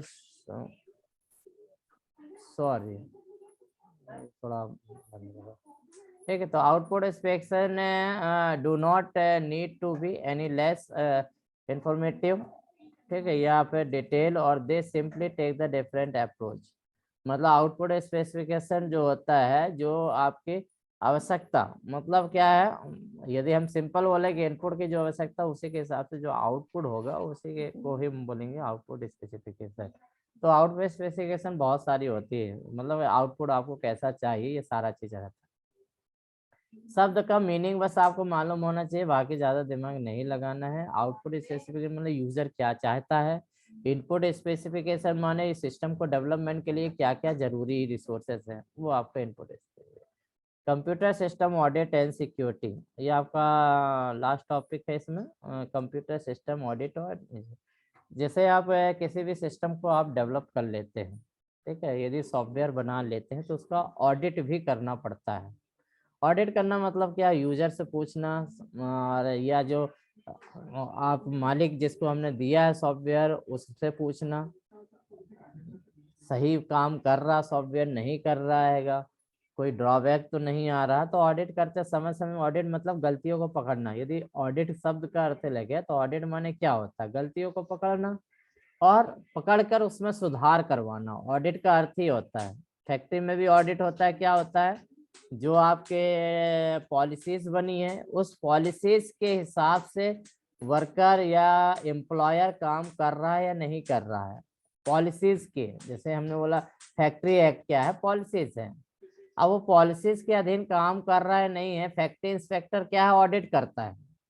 ऑडिट करता है, देखता है कि रूल ये है और वह एम्प्लॉयर कर रहा है नहीं, तो मतलब क्या है, फॉल्ट फाइंडिंग। जो भी है फॉल्ट आपका वो फाइंडिंग कर रहा है अगेंस्ट द पॉलिसीज जो आपने अडॉप्ट किया है, और उसे क्या करेगा, सुधारेगा। ऐसा नहीं कि बता, मतलब आपको ऑडिट का मतलब ये नहीं होता है कि आप गलती बता के उसको सजा दे दे, सजा देने का काम नहीं होता। ऑडिट का मतलब ये होता है कि आपके पास जो भी पॉलिसीज है, जो भी आप अडॉप्ट किए हैं, उसमें यदि गलती है तो गलती को बताना और उसमें सुधार करवाना, ताकि वो तो गलती ना हो। जैसे आईएसओ हम ले लेते हैं, तो आईएसओ ऑडिट होता है। आईएसओ कंपनी दे तो देती है भाई, आईएसओ मिल गया मतलब स्टैंडर्ड मिल गया। तो आईएसओ के जो रूल्स रेगुलेशन है, जो 7-8 क्लॉजेस है, उस क्लॉजेस को क्या आपका फैक्ट्री इम्प्लीमेंट कर रहा है क्या, तो उसको ऑडिट करना, पता लगाना। नहीं हो रहा, फाइल में नहीं पा रहा, या फिर वर्कर नहीं कर रहा है, या प्लानिंग नहीं हो रही, तो उसको ऑडिट करना। तो यहीं पर है कि जो हमने सिस्टम डेवलपमेंट लाइफ साइकिल के जो 7 स्टेप्स हमने अपनाए हैं, उसको अपना के हमने एक सॉफ्टवेयर डेवलपमेंट कर दिया, एक सिस्टम डेवलपमेंट कर दिया है। तो उस सिस्टम को ऑडिट भी करना है। क्या वह सिस्टम जो हमने डेवलपमेंट किया है वह यूजर के रिक्वायरमेंट के हिसाब से चल रहा है या नहीं चल रहा है, या उसमें ऐसा तो नहीं कोई एरर आ रही है और आप चलाए जा रहे हैं, तो वो ऑडिट करके पता लगाता है। और सिक्योरिटी का मतलब ये होता है कि जो सिस्टम या सॉफ्टवेयर हमने आपके लिए डेवलप किया है, उसको ऐसा तो नहीं कोई हैकर हैक कर ले। उसमें सिक्योरिटी है, मतलब उसमें आईडी पासवर्ड की फैसिलिटी है।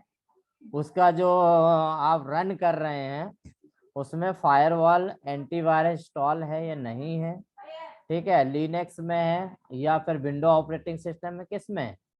तो ये सिक्योरिटी पर्पस में होगा। तो हर सिस्टम को डेवलपमेंट करके छोड़ा नहीं जाता है, सिस्टम को डेवलपमेंट करके उसको ऑडिट किया जाता है और उसकी सिक्योरिटी देखा जाता है कि वह कब तक चलेगा। ठीक है, तो इसे में देखें system audit. It is the investigation to review the performance of an operating system। ठीक है, ये जनरली कंप्यूटर टर्म्स में यदि ले लिया कि ऑपरेटिंग सिस्टम की परफॉर्मेंस को देखना, ऑपरेशनल पर सिस्टम। ठीक है, ऑपरेशनल सिस्टम मतलब जो सिस्टम हमने डेवलपमेंट किया हैगा एसडीएलसी की मदद से, वह उसका ऑपरेशनल जो है परफॉर्मेंस कैसा है, वह चल रहा है नहीं है। The objective of conducting a system audit are follows। मतलब जो ऑडिट हो रहा है वो आपका सिस्टम उस हिसाब से काम कर रहा है नहीं, ऑब्जेक्टिव की पूर्ति हो रही नहीं, उसको चेक करना। तो क्या क्या होता है, to compare actual and plan performance. जो हमने प्लान किया है, जो हमने सिस्टम डेवलपमेंट किया है, और जब एक्चुअल में उसमें काम हो रहा है, तो उसके परफॉर्मेंस जो है कंपेयर करने पर कुछ अंतर मिला है, प्रोग्रेसिव हुआ है नहीं, ये चेक करना। ऑडिट का मतलब यही होता है, जो आपने प्लान परफॉर्मेंस किया है, जो आपने प्लान प्रोग्राम बनाया हुआ है, वह सही काम कर रहा है नहीं, एग्जिस्टिंग वाले से करना। और एग्जिस्टिंग एक्चुअल और प्लान। प्लान माने जो हमने प्लानिंग किया था पहले, और जब एक्चुअल में जब इसको इम्प्लीमेंट कर दिया, उसके बीच में डिफरेंस कितना है, फायदा हुआ है इम्प्रूवमेंट या नहीं, ये चेक करें। Verify that the state objective of systems are still valid to current environment. जो करंट एनवायरनमेंट में आपका जो सिस्टम है वह उद्देश्यों की प्राप्ति कर रहा है नहीं, उसको वेरीफाइड करना। ठीक है, to evaluate the achievement of stated objective. जो शुरू में ऑब्जेक्टिव बताए गए थे कि ये सिस्टम में ये आपको फायदे होने वाले हैं, तो उसका अचीवमेंट हो रहा है नहीं, कितने % अचीव होता है, इवेल्युएट करना है। ठीक है, 100% हुआ, 75% हुआ, कितना हुआ, वो अचीव करना है। To ensure the reliability of the computer waste financial and other information. Reliability check करना है, विश्वसनीयता, एक्यूरेसी, कि आपका जो भी सिस्टम डेवलपमेंट हुआ है फाइनेंशियल या अदर इंफॉर्मेशन को वह दे पा रहा है या नहीं दे पा रहा है। कंप्यूटर टर्म्स की भाषा में यहाँ पे हमने यूज किया हुआ है, जैसे बोले कि यदि कोई सॉफ्टवेयर डेवलपमेंट किया, कोई वेबसाइट बनाया हुआ है, तो वो हमारा एक सिस्टम है। ठीक है, तो वह आपको कंप्यूटर बेस्ड फाइनेंशियल जो प्रॉब्लम सॉल्व कर पा रहा नहीं है, कि जो इन्फॉर्मेशन आपने सोचा था वो दे रहा नहीं है, सही है नहीं है, रिलायबिलिटी विश्वसनीयता इंश्योर करना। तो ensure all records including while processing के दौरान सारे रिकॉर्ड्स को चेक करना, इंश्योर करना कि प्रॉपर वर्किंग हो रही है नहीं हो रही। To ensure protection from the fraud, ये भी चेक करना कि ऐसा नहीं कि फ्रॉड हो जा रहा। फ्रॉड माने आपका जैसे सॉफ्टवेयर जो आपने बनाया हुआ है उसमें गलतियां हैं या यूजर हैक कर ले रहा है, तो ऐसा तो नहीं फ्रॉड है, सिस्टम चल रहा है। तो ये आपका जनरली सिस्टम ऑडिट में होता है। कोई भी सिस्टम आप डेवलप करते हैं तो उसका ऑडिट होता है, जांच होता है कि जो जिस उद्देश्य के लिए सिस्टम डेवलप किया गया था, बनाया गया था, वह उद्देश्यों को प्राप्त करने में सक्षम है या नहीं है। ठीक है, तो स्टेप बाय इसमें सारे ऑडिट होते हैं, जितने भी एस्पेक्ट हैं, ठीक है, सारे एस्पेक्ट को चेक किया जाता है आउटपुट के हिसाब से। सिस्टम सिक्योरिटी, सिस्टम सिक्योरिटी मतलब आपका, यदि हम बोले सिस्टम मतलब कंप्यूटर मान लीजिए, सॉफ्टवेयर बना लीजिए, या आप कोई कंपनी भी मान सकते हैं, तो उसमें जो सिस्टम डेवलपमेंट किया है वो आपका सिस्टम कितना सिक्योर है। तो system security refer the protecting the system from theft, मतलब चोरी से आपके सिस्टम को बचाना। अनऑथराइज्ड एक्सेस, ऐसा नहीं हो कि अनऑथराइज्ड एक्सेस कोई कर ले, मॉडिफिकेशन हो जाए, एंड एक्सीडेंटल या अनइंटेंशन डैमेज, मतलब यदि हमने बोला एक वेबसाइट हमने बनाया तो वेबसाइट ऐसा ना कोई हैक कर ले, कोई भी लॉगिन हो गया, जैसे हमने यूजर पासवर्ड आपको बना के दिया है, ऐसा नहीं कि कोई उसको डुप्लीकेट बना के उसमें इनपुट हो जाए, ठीक है, या उसका इंटरनल डैमेज करे, तो ये आपका सिक्योरिटी उसमें होना चाहिए। तो जनरली हम लोग सॉफ्टवेयर या वेबसाइट बनाते हैं तो बहुत सारी सिक्योरिटी पर्पस पहले से ही बनाते हैं। जैसे जो भी पासवर्ड होता है उसको इनक्रिप्टेड करते हैं, जैसे ही यूजर ने किया RAM@5, तो सिस्टम में इंस्टॉल कुछ और होगा, मतलब हमको राम नहीं दिखेगा, वो कुछ और है, साइन ये सिंबल करके इंस्टॉल करेगा, मतलब आप कुछ और कर रहे हैं और डाटाबेस में कुछ और स्टोर हो रहा है, इनक्रिप्टेड फॉर्म में हो रहा है। इससे क्या होगा, अब हैकर हैक कर ले भाई, हैक करेगा, उसको डाटा मिलेगा नहीं, राम की जगह वो और कुछ पढ़ेगा, तो वो डाटा जो है इनक्रिप्टेड हो गया, मतलब आपका यदि किसी प्रकार से चोरी भी हो गया तो डाटा को वो इनकोड नहीं कर पाएगा। तो ऐसे जो सॉफ्टवेयर डेवलपमेंट का काम करते हैं तो वो इनकोडर सिस्टम का यूज करते हैं, इनक्रिप्टेड का यूज करते हैं कि आप डाटा कभी भी आप पा नहीं पाओगे। जैसे आपका व्हाट्सएप यूज करता है, व्हाट्सएप से जो होता है इनक्रिप्टेड फॉर्म यूज करता है, वो आपके सिस्टम में भी इंस्टॉल नहीं होता है। जो भी डाटा व्हाट्सएप का रहेगा, वो जो मैसेजेस आप भेजते हैं ना, वो कभी भी आपको सिस्टम में उसमें नहीं दिखेगा कौन सा मैसेज आपने भेजा है, इनक्रिप्टेड फॉर्म में होता है। मतलब डेटाबेस की बात कर रहे हैं, ये आप ये मत समझिए कि यार वो तो गैलरी में जाके देख लेते हैं व्हाट्सएप में क्या भेजा गया, उसकी बात नहीं कर रहे हैं। जो मैसेजेस होते हैं, जैसे हमने लिखा हेलो हाउ आर यू, ये आपको नहीं मिलेगा, ठीक है।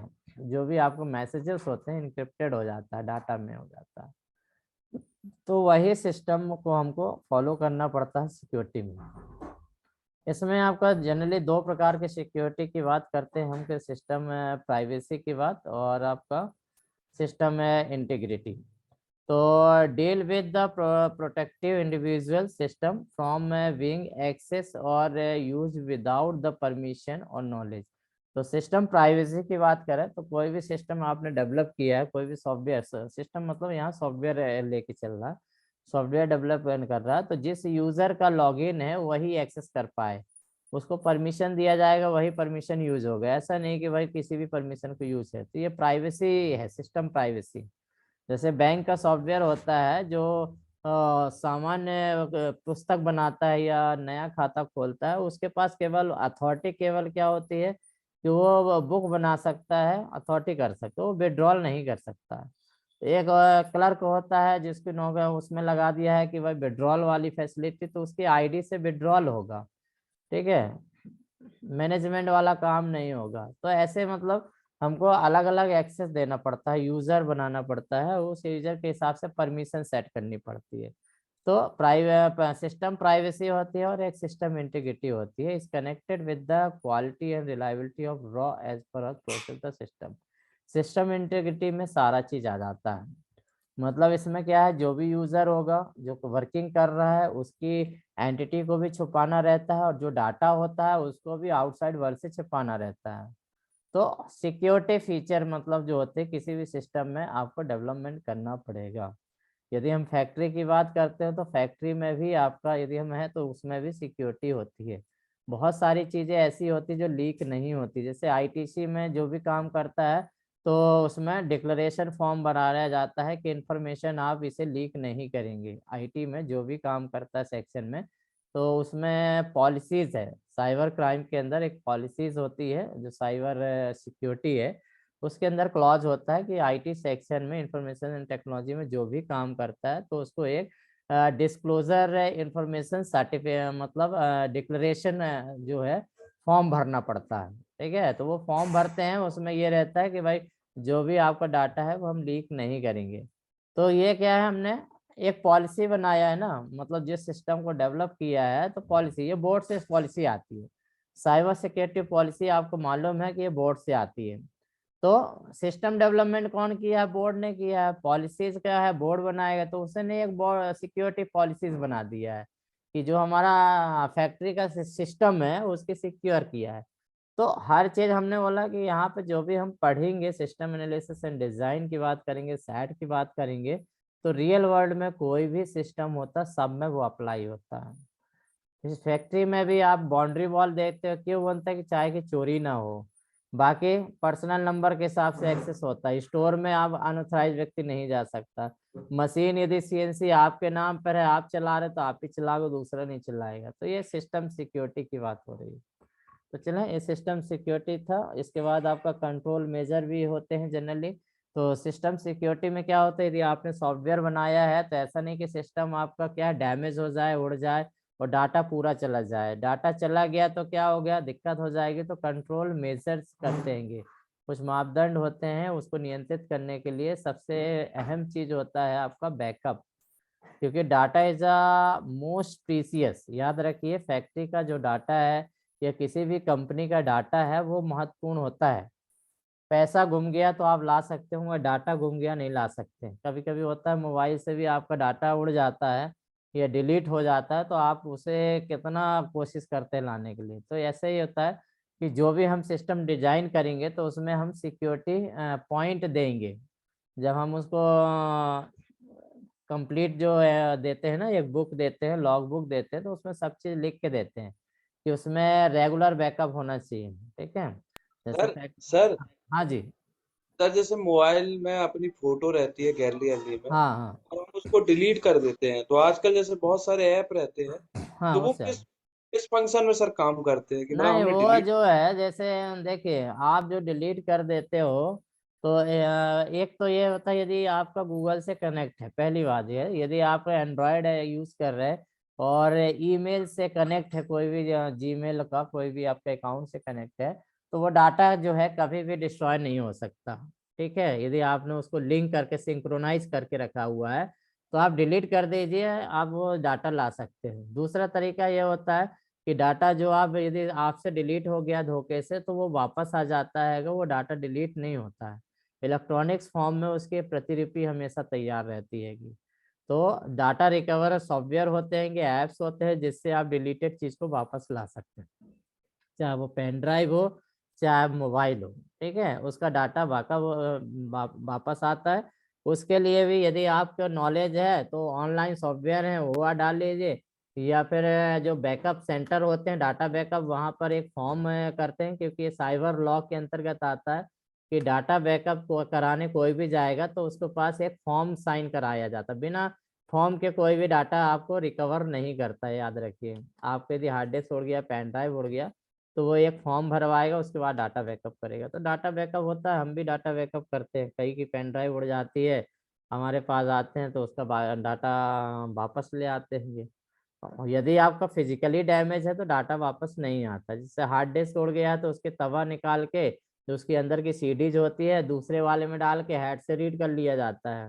ठीक है, परंतु ये क्या होता है, मतलब ऐसे रूम में होता है जहाँ वैक्यूम हो, ज्यादा हवा ववा ना हो, डस्ट ना हो, वहां पर ओपन किया जाता है। ये तो एक टेक्निक है, इसका अपन को यूज नहीं करना है। हाँ जी। सर हाँ जी। अगर हार्ड डिस्क टूट भी जाती है तो भी उसका डाटा रिकवर हो सकता है? नहीं नहीं, फिजिकली यदि डैमेज हो गया ना, जैसे ये ट्रैक सेक्टर है, ये आपका डैमेज हो गया, तो उस केस में बहुत मुश्किल होता, बहुत मुश्किल होता है, क्योंकि हेड मूवमेंट करता है ना, कि जब तक हेड मूवमेंट नहीं करेगा तो डाटा रीड नहीं होगा। तो मूव करने के लिए आपको डिस्क होना चाहिए, साथ होना चाहिए। तो कभी कभी क्या होता है, हेड यदि खराब हो गया, हेड खराब हो गया, इसमें स्क्रैचेस आ गए, तो डाटा रिकवर हो जाता है। परंतु यदि वर्न हो गया है, कभी कभी क्या होता है, हार्ड डिस्क वर्न हो जाती है, तो वर्न हो जाने पर ये आपका रिकवर नहीं होता डाटा। यदि हेड प्रॉब्लम आ गया है, कुछ तो भी प्रॉब्लम हो गया, तो वो डाटा रिकवर हो जाता है, फिजिकल डैमेज में नहीं सर, होता है। हाँ जी। तो ये जो स्टोर होता है, ये सर कॉम्पैक्ट डिस्क के फॉर्म में स्टोर होता है क्या? किसके हार्ड डिस्क फॉर्म में? में? किसके फॉर्म में? हार्ड डिस्क में सीडी के हाँ फॉर्म में स्टोर होता है क्या डाटा? हाँ, डाटा तो हार्ड डिस्क में तो सीडी ही होती ना। हार्ड डिस्क को खोलोगे ना, तो उसमें 5 सीडी लगेंगी, मतलब आपको इस टाइप से रहता है, CD number 1, CD 2, CD 3, CD 5, ऐसे डीवीडी जैसे रहेंगी, ठीक है। और इसमें हेड चलते हैं, एक हेड, 2 हेड, 3 हेड, जैसे 5 सीडी है तो 4 हेड रहते हैं। और ये हेड है, ये हेड अंदर जाएगा, इसको रीड करेगा, ऊपर वाले तवा से रीच करना, नीचे वाले से, तो ऊपर नीचे दोनों साइड डाटा रहता है। हार्ड डिस्क का भी खोले हैं, आपको पता चलेगा, या आप यूट्यूब में देख लीजिए, हार्ड डिस्क मैकेनिज्म आप डालेंगे ना, तो वो आपको पूरा मिल जाएगा। जैसे सीडी तो ये सर, ये रहती है इसके सेक्टर्स अंदर। कहाँ होते हैं? सेक्टर बता दो ना, कि सीडी जो है लॉजिकली डिवाइडेड होता है, फिजिकली नहीं दिखेगा, लॉजिकली डिवाइडेड होता है। सेक्टर ये कहलाते हैं, जो आप हॉरिजॉन्टल वर्टिकल आप अभ्यास के देते हो, सेक्टर डायमीटर। उसके बाद ट्रैक होते हैं, तो ये सीडी में ऑलरेडी जो हार्ड डिस्क में बना होता है ट्रैक और सेक्टर। तो ट्रैक और सेक्टर में ही डाटा स्टोर, तो बहुत बारीक बारीक होते हैं, और हर ट्रैक सेक्टर के एक एड्रेस होता है, लॉजिकल एड्रेस बोलते हैं, ठीक है। उसका फिर एक टेबल भी होता है, लॉजिकल टेबल या डाटा टेबल या फाइल टेबल बोलते हैं, ठीक है। एफएटी पढ़ा होगा कभी आपने, यदि जो कंप्यूटर से हैं, फाइल एलोकेशन टेबल पढ़ा होगा ना।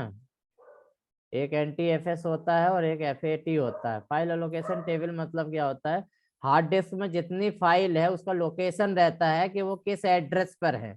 तो जब हेड जब जाता है तो हेड पहले FAT पर जाता सर है, फाइल से ही वो देखता है कि कहाँ पर हेड को मूव करना है। हाँ जी। सर, सीडी में जैसे कि स्क्रैच हो गया है हाँ ना, थोड़ा सा ब्रेक हो गया, क्या सर वो डाटा चल सकता है? सर वो रिकवर हो सकता है? डाटा उसमें ऑलरेडी है, नहीं नहीं, बट डाटा वो थोड़ा रिकवर हो सा जाता स्क्रैच है, हो गया, स्क्रैच वाला मतलब रिकवर क्रैक हो हो गया जरा जाता है। सा। देखिए, स्क्रैच वाला रिकवर हो जाता है, स्क्रैच रिमूवर आते हैं उसमें, ठीक है। आपका रिमूवर केमिकल आता है, वो यदि स्क्रैचेस पड़ गए, डाटा रीड नहीं कर पा रहा, तो वो केमिकल डालेंगे तो वो रिकवर कर देता है, मतलब स्क्रैचेस को खत्म कर देता है और चलने लगता है। तो स्क्रैच नॉर्मल चीज है, स्क्रैच से डाटा हल्का बिल्कुल क्रैक रिकवर। है सर, बट नहीं, क्रैक है तो फिर नहीं होगा, उसके एक्चुअली क्या, मैग्नेटिक फील्ड बनती है, तो जैसे क्रैक हो जाएगा तो मैग्नेटिक फील्ड जो है डिस्कनेक्ट हो जाएगी, वो नहीं जी। बनेगा। एक्चुअली क्या, वो मैग्नेट के फॉर्म में जो होता है, डाटा जो स्टोर होता है मैग्नेटिक फील्ड के अंतर्गत होता है। वो साइंस का, फिजिक्स का भी कॉन्सेप्ट लगा हुआ है। यदि आपका वो ब्रेक हो जाता है तो उसमें कनेक्टिविटी नहीं होती है, जो चुंबकीय बल रेखाएं होती हैं वो वहां पर काम नहीं करती हैं, तो वो डैमेज वाला नहीं काम करेगा, ठीक है। तो उसको चलो छोड़ो। ओके। तो यहाँ पर हमने बोला कि जो एक तो होता है कि बैकअप लेना है, दूसरा क्या है आपका, बायोमेट्रिक जो भी है आपका, फिजिकल मतलब physical access control to facility. पहला तो हो गया बैकअप, दूसरा हो गया आपका फिजिकल एक्सेस कंट्रोल। तो कुछ सॉफ्टवेयर जो होते हैं लॉक रहते हैं, बायोमेट्रिक ऑथेंटिकेशन मांगते हैं, देखते हो ना कि फिंगरप्रिंट मांगेगा आपसे, या आइरिस से जब करोगे तभी खुलेगा। तो ऐसा भी हम कर देते हैं, कुछ सिस्टम डेवलपमेंट करते हैं, जैसे लॉकर वॉकर है, बैंक के लॉकर है, इसमें क्या है, डिजिटली आजकल बायोमेट्रिक सिस्टम कर दिया गया है, कि जो मैनेजर होता है वो पहले तो उसके फिंगरप्रिंट उसको आइरिस को मैच करेगा, उसके बाद ही तिजोरी खुलना है। या अब इस प्रकार से लॉकर भी बैंक देने लगी, जैसे HDFC का लॉकर जाइए, HDFC ने टोटल डिजिटल कर दिया है। उसमें क्या है, आप लॉकर लेंगे तो आपका फिंगरप्रिंट और मैनेजर का फिंगरप्रिंट दोनों, अभी तक चाबी सिस्टम रहता रहा, चाबी से खोला, एक चाबी आपके पास है, एक चाबी उसके पास है, 3 चाबी रहती रही। 3 चाबी लगाते हैं या 2 चाबी से वो लॉकर खुलता रहा। अब क्या हो गया, पूरा डिजिटल कर दिया। आपका फिंगरप्रिंट लगेगा, खुलेगा ही नहीं। मैनेजर लगाएगा 2 फिंगरप्रिंट और एक आपका एडिशनल जो होगा थर्ड पर्सन एक और उसमें रहता है, 3 फिंगरप्रिंट से आपका वो खुल जाता है। तो यहाँ पर क्या है, हमने जो सिस्टम डेवलपमेंट किया बैंक के लिए किया भाई, लॉकर के लिए किया है, तो उसके लिए क्या है, डाटा बैकअप, दूसरा बायोमेट्रिक ऑथेंटिकेशन लगा दिए, सभी में लगा रहे हैं। आज हमारे यहाँ भी फैक्ट्री में लग गया, आपको मालूम है फैक्ट्री में आना पंच करना है, तो पंच में अभी जनरली क्या है, अपना कार्ड के माध्यम से ये दिखा सकते हैंगे, ठीक है। और उसी में क्या है, कहीं कहीं लगा है कि फिंगरप्रिंट से डिटेक्ट करता है, बायोमेट्रिक ऑथेंटिकेशन मांगता है। तो फिंगरप्रिंट हो गया, लॉजिकल सॉफ्टवेयर कंट्रोल में पासवर्ड सिस्टम हो गया, इनक्रिप्टेड सेंसिटिव डाटा है तो उसको क्या है, इनक्रिप्टेड फॉर्म में रखना है। मतलब जो प्रोग्रामर सॉफ्टवेयर इंजीनियर होता है उसको भी नहीं मालूम होता है कि डाटा क्या है। जैसे हमारी फैक्ट्री में यदि हम लोग जाते हैं कि सर हमारा यूजर पासवर्ड बता दो, तो जो डेवलप किया है वो भी नहीं बता पाता, बोला भैया मेरे को नहीं मालूम यूजर पासवर्ड तुम्हारा क्या है, ठीक है। कारण क्या है, उन्होंने इनक्रिप्टेड मॉड्यूल लगा के रखा है कि जो भी आईडी पासवर्ड हम बनाते हैं तो वो ZX अल्फा दुनिया भर का सिंबल ले लेता है। उसके बाद यदि इनक्रिप्ट को डीक्रिप्ट करना है तो एक फॉर्म भरवाता है कि भाई आपको पासवर्ड जो है आप जानना चाहते चेंज करना चाहते हो। उसमें क्या है, फिर आपका इनक्रिप्ट को डिस्क्रिप्ट करके एक मॉड्यूल चला देते हैं तो फिर वो ओरिजिनल फॉर्म में आ जाता है। इसका मतलब क्या होता है कि भाई आपकी जो जानकारी है वो सिस्टम ऑर्गेनाइजेशन या मैनेजर को भी नहीं मालूम होता। जैसे आपका जो पासवर्ड आईडी है ना, बैंक में किसी भी व्यक्ति को नहीं मालूम है, जनरल मैनेजर जो होगा बैंक का उसको भी नहीं मालूम है। आप सोच रहे हैं कि पासवर्ड उसको मालूम होगा, नहीं मालूम होता है। पासवर्ड का पॉलिसी ही है, साइबर सिक्योरिटी में ये लिखा हुआ है, ठीक है। जो IT एक्ट है उसमें भी लिखा हुआ है कि जो पासवर्ड होगा वो इनक्रिप्टेड फॉर्म में डाटाबेस में स्टोर होना चाहिए। तो ये बायलॉज है, कानून है। तो कोई भी सॉफ्टवेयर डेवलपमेंट कंपनी जो होती है उसका उल्लंघन नहीं करती है। ऐसा नहीं है कि हमने लिखा भाई RB के 1790 लिख दिया तो वो स्टोर हो जाएगा, नहीं, वो कुछ और फॉर्म में स्टोर होगा, ठीक है। तो यहाँ पर क्या है कि कंट्रोल मेजर जो होते हैं, मतलब हम बोले सिक्योरिटी जो है आपको मैनेज करना है। किसी भी सिस्टम को डेवलपमेंट करने के लिए सिक्योरिटी अहम होती है, ऑडिट अहम होता है, और जो 7 स्टेप्स है वो अहम होते हैं। ये सारे चीज को हमको फॉलो करना है, ठीक है। इसके बाद होता है object oriented analysis and design. उसके नेक्स्ट चैप्टर है, मतलब नेक्स्ट टॉपिक जो है उसी में object oriented analysis and design. तो ऑब्जेक्ट ओरिएंटेड का मतलब क्या होता है, रियल वर्ल्ड एंटिटी। तो रियल वर्ल्ड एंटिटी की बात करते हैं, जैसे कि वास्तव में जो होता है, जैसे हम डाटा जो भी तैयार करते हैं तो अपने रियल वर्ल्ड या ह्यूमन रिलेटेड होता है या काम करता है, मतलब काल्पनिक नहीं होता है, तो वो ऑब्जेक्ट ओरिएंटेड कहलाता है। तो ऑब्जेक्ट ओरिएंटेड एनालिसिस मतलब होता है रियल डाटा पे जब हम एनालिसिस करते हैं, काम करते हैं, तो ऑब्जेक्ट ओरिएंटेड। इसी प्रकार जब हम प्रोग्राम सॉफ्टवेयर भी बनाते हैं तो ऑब्जेक्ट ओरिएंटेड कॉन्सेप्ट का यूज करके बनाते हैं, जो जैसे C++ में आपने पढ़ा है, ठीक है, कि क्लासेस होंगे, ऑब्जेक्ट होंगे, ऑब्जेक्ट पर ही काम करते हैं। जैसे स्टूडेंट क्या है, एक ऑब्जेक्ट है, स्टूडेंट एक ऑब्जेक्ट है। एम्प्लॉय क्या है, ऑब्जेक्ट है। एम्प्लॉय के एट्रीब्यूट क्या होंगे, name, personal number, salary, designation, ये उसके एट्रीब्यूट है। तो ऑब्जेक्ट पर काम होगा, ठीक है। यदि कार बोले तो कार ऑब्जेक्ट है, एट्रीब्यूट की बोले तो उसका कलर है, ठीक है, व्हील है, कंपनी है, प्राइस है, ये सारा चीज उसके कैरेक्टरिस्टिक्स हो सकते हैं या एट्रीब्यूट हो सकते हैं। तो ऑब्जेक्ट ओरिएंटेड एनालिसिस और डिजाइन करना है। ऑब्जेक्ट ओरिएंटेड बोला है कि ऑब्जेक्ट ओरिएंटेड एनालिसिस मतलब OOA is the first technical activity performed the part of object oriented software engineering। तो जो सॉफ्टवेयर बना रहे हैं, जो भी आप सिस्टम डेवलपमेंट कर रहे हैं, तो उसका फर्स्ट स्टेप होता है ऑब्जेक्ट ओरिएंटेड। मतलब जो भी सिस्टम डेवलपमेंट करना है वो ऑब्जेक्ट ओरिएंटेड होना चाहिए। ऑब्जेक्ट ओरिएंटेड से ये फायदा होता है कि रियल वर्ल्ड से मैच करता है। रियल वर्ल्ड जो होता है उसी के हिसाब से पूरा काम करना, मतलब कनेक्टिविटी होना चाहिए पूरा सही।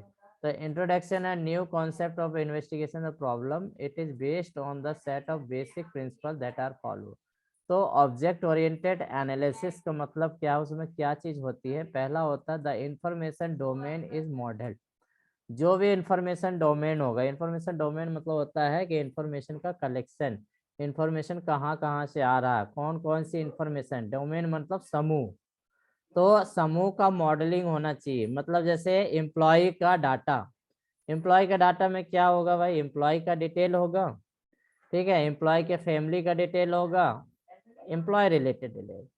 सैलरी बोलते हैं तो सैलरी से संबंधित डिटेल्स, सैलरी में क्या होगा? आपका बेसिक होगा, डीए होगा, टीए होगा, एचआरए होगा, टोटल अमाउंट होगा, लोन होगा, डिटेक्शन होगा, ये आपका हो गया। तो यहाँ इंफॉर्मेशन डोमेन क्या होगा? एक सैलरी से संबंधित, उसको मॉडल करना। तो ऑब्जेक्ट ओरिएंटेड प्रोग्रामिंग मतलब क्या होता है? पहला कॉन्सेप्ट यही होता है कि जो इंफॉर्मेशन डोमेन को मॉडल है उसको मॉडल करना। बिहेवियर रिप्रेजेंटेटेड होना चाहिए।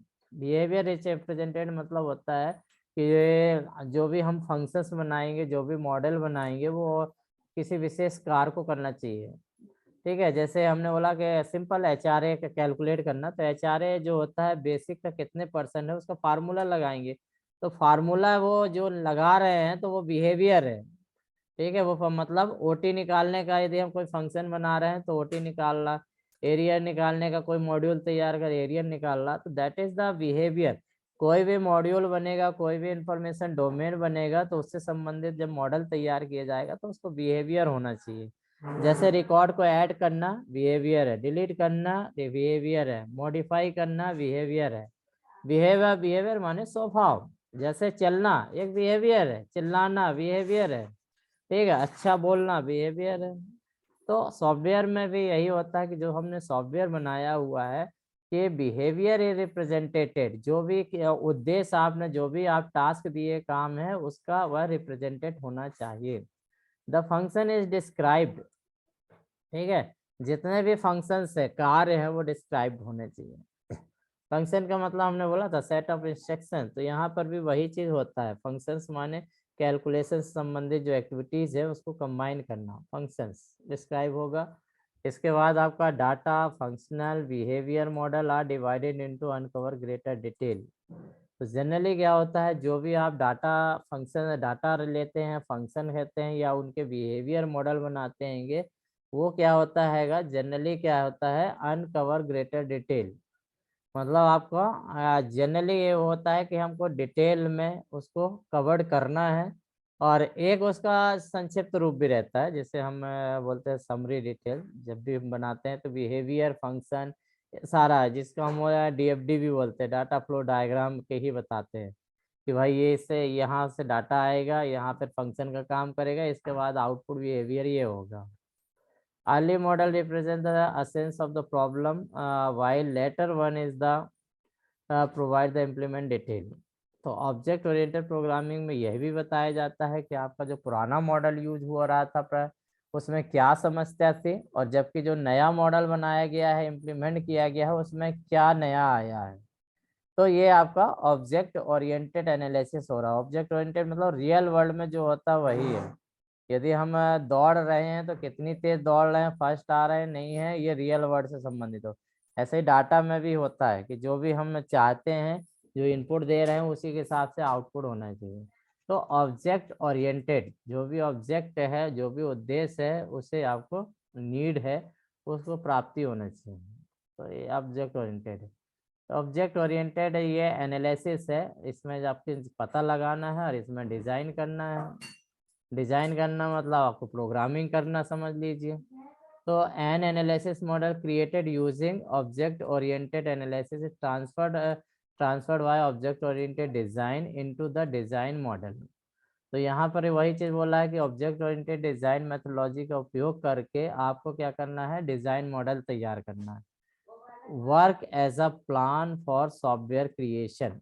तो जैसे हमने बोला ना कि अब यह डिजाइन पोर्शन में सॉफ्टवेयर क्रिएट करने की बात होगी, कि सॉफ्टवेयर बनाना है, जावा में बना रहे हैं, सी में बना रहे हैं, सी प्लस किसी में बना रहे हैं, तो उसको आप प्लानिंग करना है सॉफ्टवेयर में, डिजाइनिंग में। तो ऑब्जेक्ट ओरिएंटेड डेवलपमेंट या object oriented design result the design having the several different level of modularity. The major system components are partitioned into the subsystem. ठीक है, मतलब इसमें वो भी है कि आपका एक बड़े सिस्टम को छोटे छोटे सिस्टम में डिवाइड किया जाता है, जिसे हम सब मॉड्यूल भी बोलते हैं या सिस्टम लेवल मॉड्यूल बोलते हैं। Data manipulation operation are encapsulated into object. तो ये जैसे ऑब्जेक्ट ओरिएंटेड डिजाइन और एनालिसिस है ना, ये आप C++ में और ये क्लियर हो जाएगा।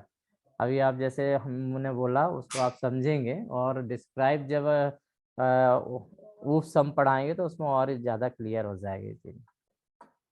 तो यहाँ पर लगभग ये हमारा समझो खत्म ही होने वाला है। ऑब्जेक्ट ओरिएंटेड डिजाइन का पिरामिड होता है, रिस्पॉन्सिबिलिटी डिजाइन होती है, उसके बाद मैसेज डिजाइन होता है, उसके बाद क्लासेस एंड ऑब्जेक्ट डिजाइन होता है, फिर आपका सिस्टम डिजाइन होता है।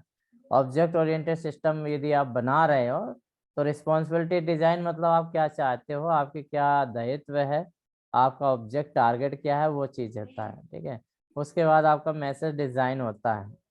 ठीक है, जो भी आपने काम बताए, टारगेट बताए हैं, उन मैसेज को संक्षिप्त में आपको लिखना रहता है। उसके बाद उसी के क्लास और ऑब्जेक्ट बनाते हैं। तो ये प्रोग्रामिंग कॉन्सेप्ट में है, क्लास ऑब्जेक्ट डिजाइन कराएंगे, फिर उसका सब सिस्टम डिजाइन करेंगे, तो ये C++ में देंगे। तो यहाँ पर जो है हमारा ये जो है आपका सिस्टम एनालिसिस एंड डिजाइन जो है सेट यहाँ खत्म होता है। इस सेट का पूरा पोर्शन कंप्लीट हो गया। इसका नोट्स हम आपको भेजेंगे। ठीक है, तो पूरा सेट हो गया है, 2-3 चैप्टर के नोट्स अभी मैंने भेजा है। चले आगे अपन नेक्स्ट यूनिट देख लेते हैं। थोड़ा सिलेबस देख लेते हैं कहाँ हम पहुँचे हैं। सर हाँ जी, पीछे का सर वो जैसे कि शॉर्टकट की वगैरह वाला बोले थे सर, उसको भेजेंगे शॉर्टकट केस इम्पोर्टेंट है वगैरह हमने, वाले, अच्छा उसमें निशान नहीं लगाए। ठीक है है, ना सर? जो चीजें और भी इम्पोर्टेंट हाँ है नहीं तो नहीं, सर। अभी हमने हाँ देखे, हमको याद है, हाँ हमने वर्ड एक्सेल पावर पॉइंट का नोट्स आपको नहीं भेजा है, और जी 3 चैप्टर के नोट्स नहीं भेजे हैं, वो हाँ सर, बनाए। तो धीरे धीरे बीच हाँ, वो बीच में धीरे पढ़ते धीरे रहेंगे बनाएंगे। अब जिस दिन क्लास नहीं लेंगे, यदि जैसे हम कल क्लास नहीं लेंगे तो कल नोट्स ही बनाएंगे। यदि आपको सेम नोट्स चाहिए, मतलब जैसे ये PDF है यही चाहिए, तो ये तुरंत भेज देंगे। नहीं मगर नहीं सर, इसमें उसको क्या थोड़ा है, ठीक फिर से आप प्रिंट हाईलाइट आउट करके नहीं भेजिए। निकाल पाते हैं, छोटा रहता है, ये फायदा है। इसको A4 में कन्वर्ट कर लेते हैं तो आप उसको प्रिंट आउट निकलवा पाते हैं, ये रहता है ना। तो इसीलिए हमको क्या कन्वर्ट करने में समय लग जाता है। जैसे PDF बना है, आपको ये नोट चाहिए तो हम तो तुरंत दे देंगे भाई, इसका PDF सेव किया भेज दिया आपको, पढ़ लीजिए आप। नहीं परंतु नहीं सर, आप अपने हिसाब से भेजिए। हाँ, उसमें क्या और थोड़ा हिंदी भी कर देते हैं ना, एक्चुअली क्या है, हिंदी ट्रांसलेट भी कर दीजिए सर, जो हिंदी ज्यादा कर देते हैं इम्पोर्टेंट तो है उसको आप, थोड़ा हाईलाइट कर दीजिए सर। हाँ। हाँ, चलिए ये कंप्लीट हुआ, मतलब यहाँ पर हमारा जो है कोई छूटा नहीं होगा लाइफ में।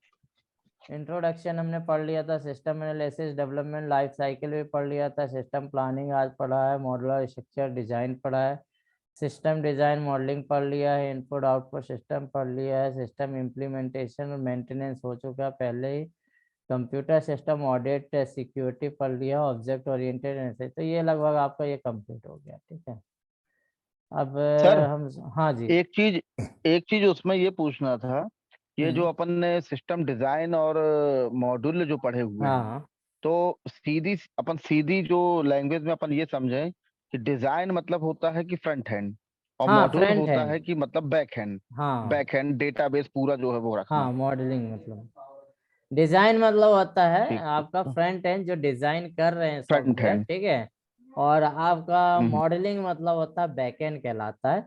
और एनालिसिस पहला वाला हिस्सा देखेंगे कि सिस्टम एनालिसिस मतलब डिजाइन करने से पहले जो आप सोचते विचारते हो कि भाई कैसे क्या करना है, क्या बनाना है, जो इंफॉर्मेशन इकट्ठा करना है, कलेक्ट करना है, वो आपका प्लानिंग एनालिसिस पोर्शन आ जाता है। तो जनरली पूरा चीज यदि आपका सिस्टम डेवलपमेंट लाइफ साइकिल यदि आपने पूरा पढ़ लिया है तो वही सारा चीज है। ठीक है, सर, वो उसी एसडीएलसी के हाँ, पॉइंट भी अपन को एचडीएलसी है ना, के पॉइंट है। एक्चुअली क्या है, एचडीएलसी वही के पूरी पॉइंट यूनिट है है। ये सारे। यदि आप जी पूरा जी। डिटेल देखोगे तो ये सारा उसी के अंदर है, कुछ अलग नहीं है क्यों। चले इसके बाद हम देखते हैं, आज से बेसिक इसका लेंगे, लिनक्स का। लिनक्स में हर साल आता है, इसमें मतलब कभी चूक नहीं होता है। ठीक है, बाकी जैसे हमने बोला ना डेटा मॉडल में जो हमने पढ़ाया अभी, उसमें 20 में एक भी क्वेश्चन नहीं आएगा। आप भी हैरान होंगे जब देखेंगे। 15 में एक क्वेश्चन नहीं आया, 13 में एक भी नहीं आया, 14 में एक भी नहीं आया, 15 में शायद 16 वाले में आया था। इससे पहले जो है 9 में शायद 11 में आया है। तो कभी कभी हो जाता है कि नहीं आया, परंतु आप यदि उसको छोड़ दें तो पता चला कि वही वही आ जाता है। इसलिए अपन को पढ़ना, क्योंकि चैप्टर दिया बनाने वाला है, वो किसी का दिमाग चला तो वो चैप्टर में घुसेगा तो इसमें से 4-5 क्वेश्चन बना लेगा। सिस्टम डेवलपमेंट लाइफ साइकिल से बना लेगा, उसके बाद सिक्योरिटी से बना लेगा, पता चला आपका मॉड्यूल से बना लेगा, कहीं से भी बना सकता है। तो चलें अब सेकेंड पोर्शन हम लेते हैं, फंडामेंटल ऑफ यूनिक्स। तो basics of operating system Unix shell and programming, ये आपका मेन यूनिट है। ठीक है, मेन यूनिट जो है basics of operating system Unix shell program. तो यदि ओवरऑल पढ़े तो इसमें हमको यूनिक्स के बारे में पढ़ना है। यदि हम यूनिक्स बोले और लिनक्स बोले, आपको कंफ्यूजन ना हो कि यूनिक्स और लिनक्स से एक ही चीज है। यदि आप बोले यार ये लाइनेक्स है या यूनिक्स है क्या है, तो पहले यूनिक्स बना था। ये हमने बीच में जब हमने सी पढ़ाया था तो उसमें बताया था कि सी यूनिक्स जो ऑपरेटिंग सिस्टम हो वो इसमें बताया था कि यूनिक्स ऑपरेटिंग सिस्टम जो है वो सी लैंग्वेज में डेवलप किया गया है। मतलब जो ऑपरेटिंग सिस्टम जैसे है ना, जैसे विंडो ऑपरेटिंग सिस्टम है, माइक्रोसॉफ्ट ने बनाया हुआ है। ठीक है, इसी प्रकार बेल लेबोरेटरी ने डेनिस रिची व्यूज में यूनिक्स सिस्टम बनाया, ये भी आपका ऑपरेटिंग सिस्टम है। ठीक है, तो यूनिक्स सर जो है हेलो सर।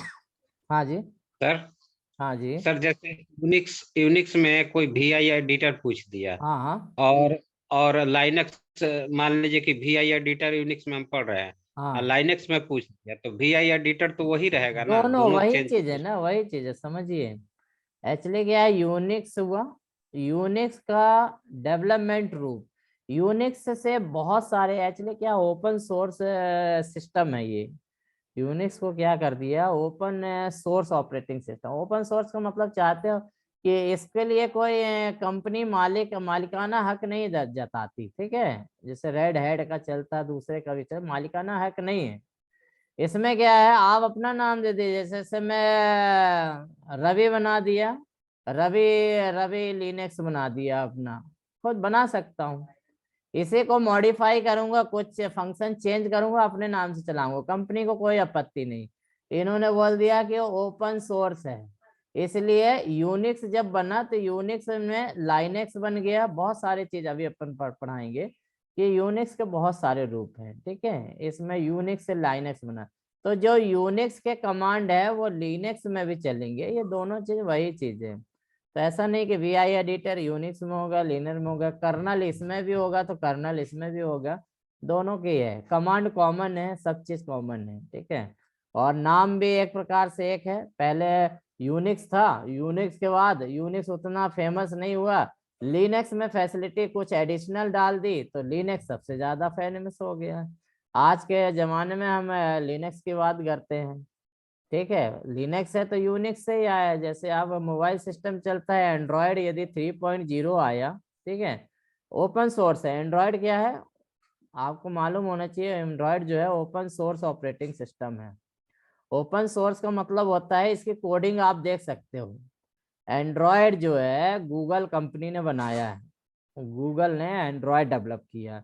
एंड्रॉयड की प्रोग्रामिंग जो है पूरे कोड्स 1 बाय 1 लाइन आप देख सकते हैं कि एंड्रॉयड ऑपरेटिंग सिस्टम कैसे डेवलप किया गया। इसका मतलब ये हुआ कि इन कोड का यूज करके हम अपना खुद का एंड्रॉयड भी डेवलप कर सकते हैं। इसलिए आपने देखा कि एंड्रॉयड में बहुत सारे वर्जन हैं। ठीक है, वो गूगल नहीं, दूसरी कंपनी पता चला वो अपने नाम से वो लॉलीपॉप करके कहीं कुछ करके वो डेवलप करके उसमें नया चीज जोड़ के एंड्रॉयड बना देते हैं और फिर वो एंड्रॉयड सिस्टम अपन डेवलप कर देते हैं।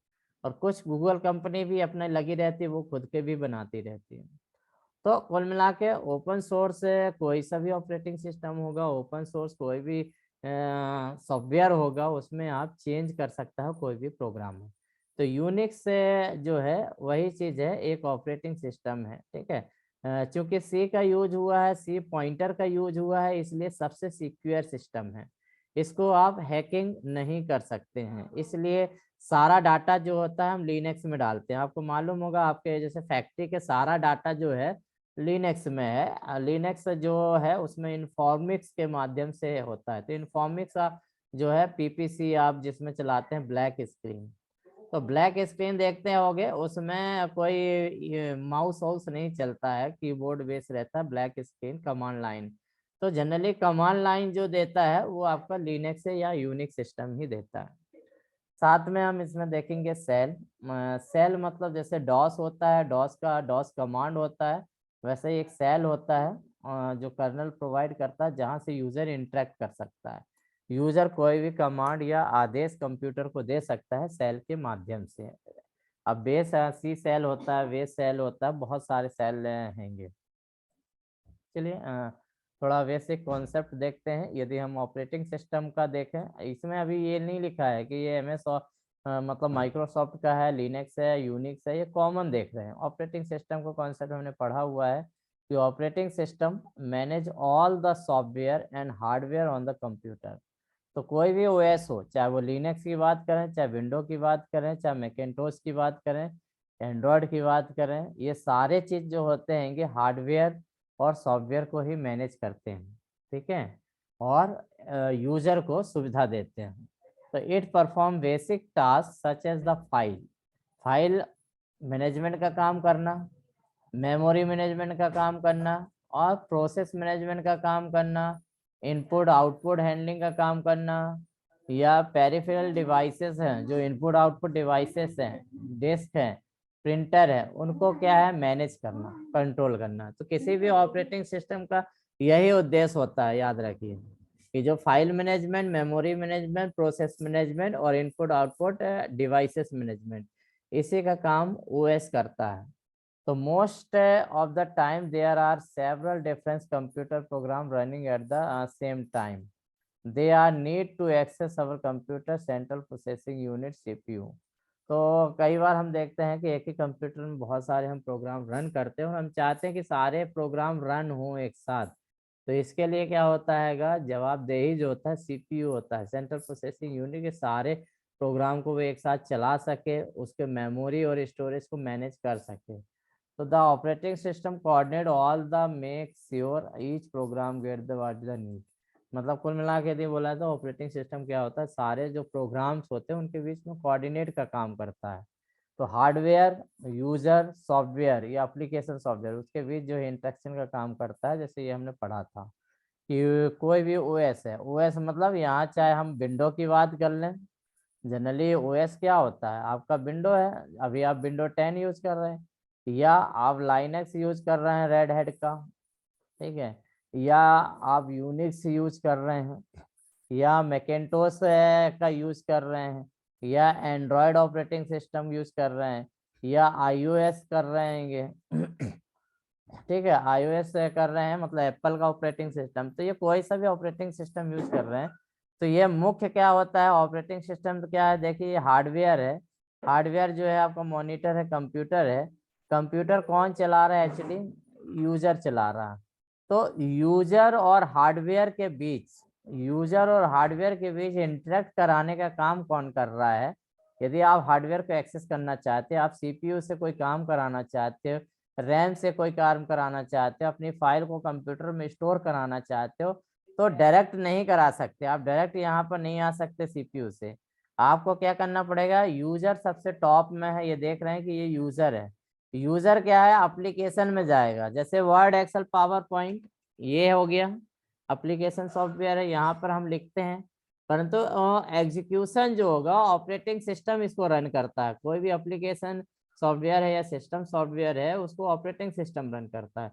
और ऑपरेटिंग सिस्टम ही रिसोर्सेस, यदि हमने प्रिंट कमांड दिया है वर्ड में, मतलब हम काम कर रहे हैं किसमें, एप्लीकेशन सॉफ्टवेयर MS वर्ड में, हम MS वर्ड में काम कर रहे हैं। यहाँ पर हमने डॉक्यूमेंट बनाया और हमने दिया प्रिंट कमांड।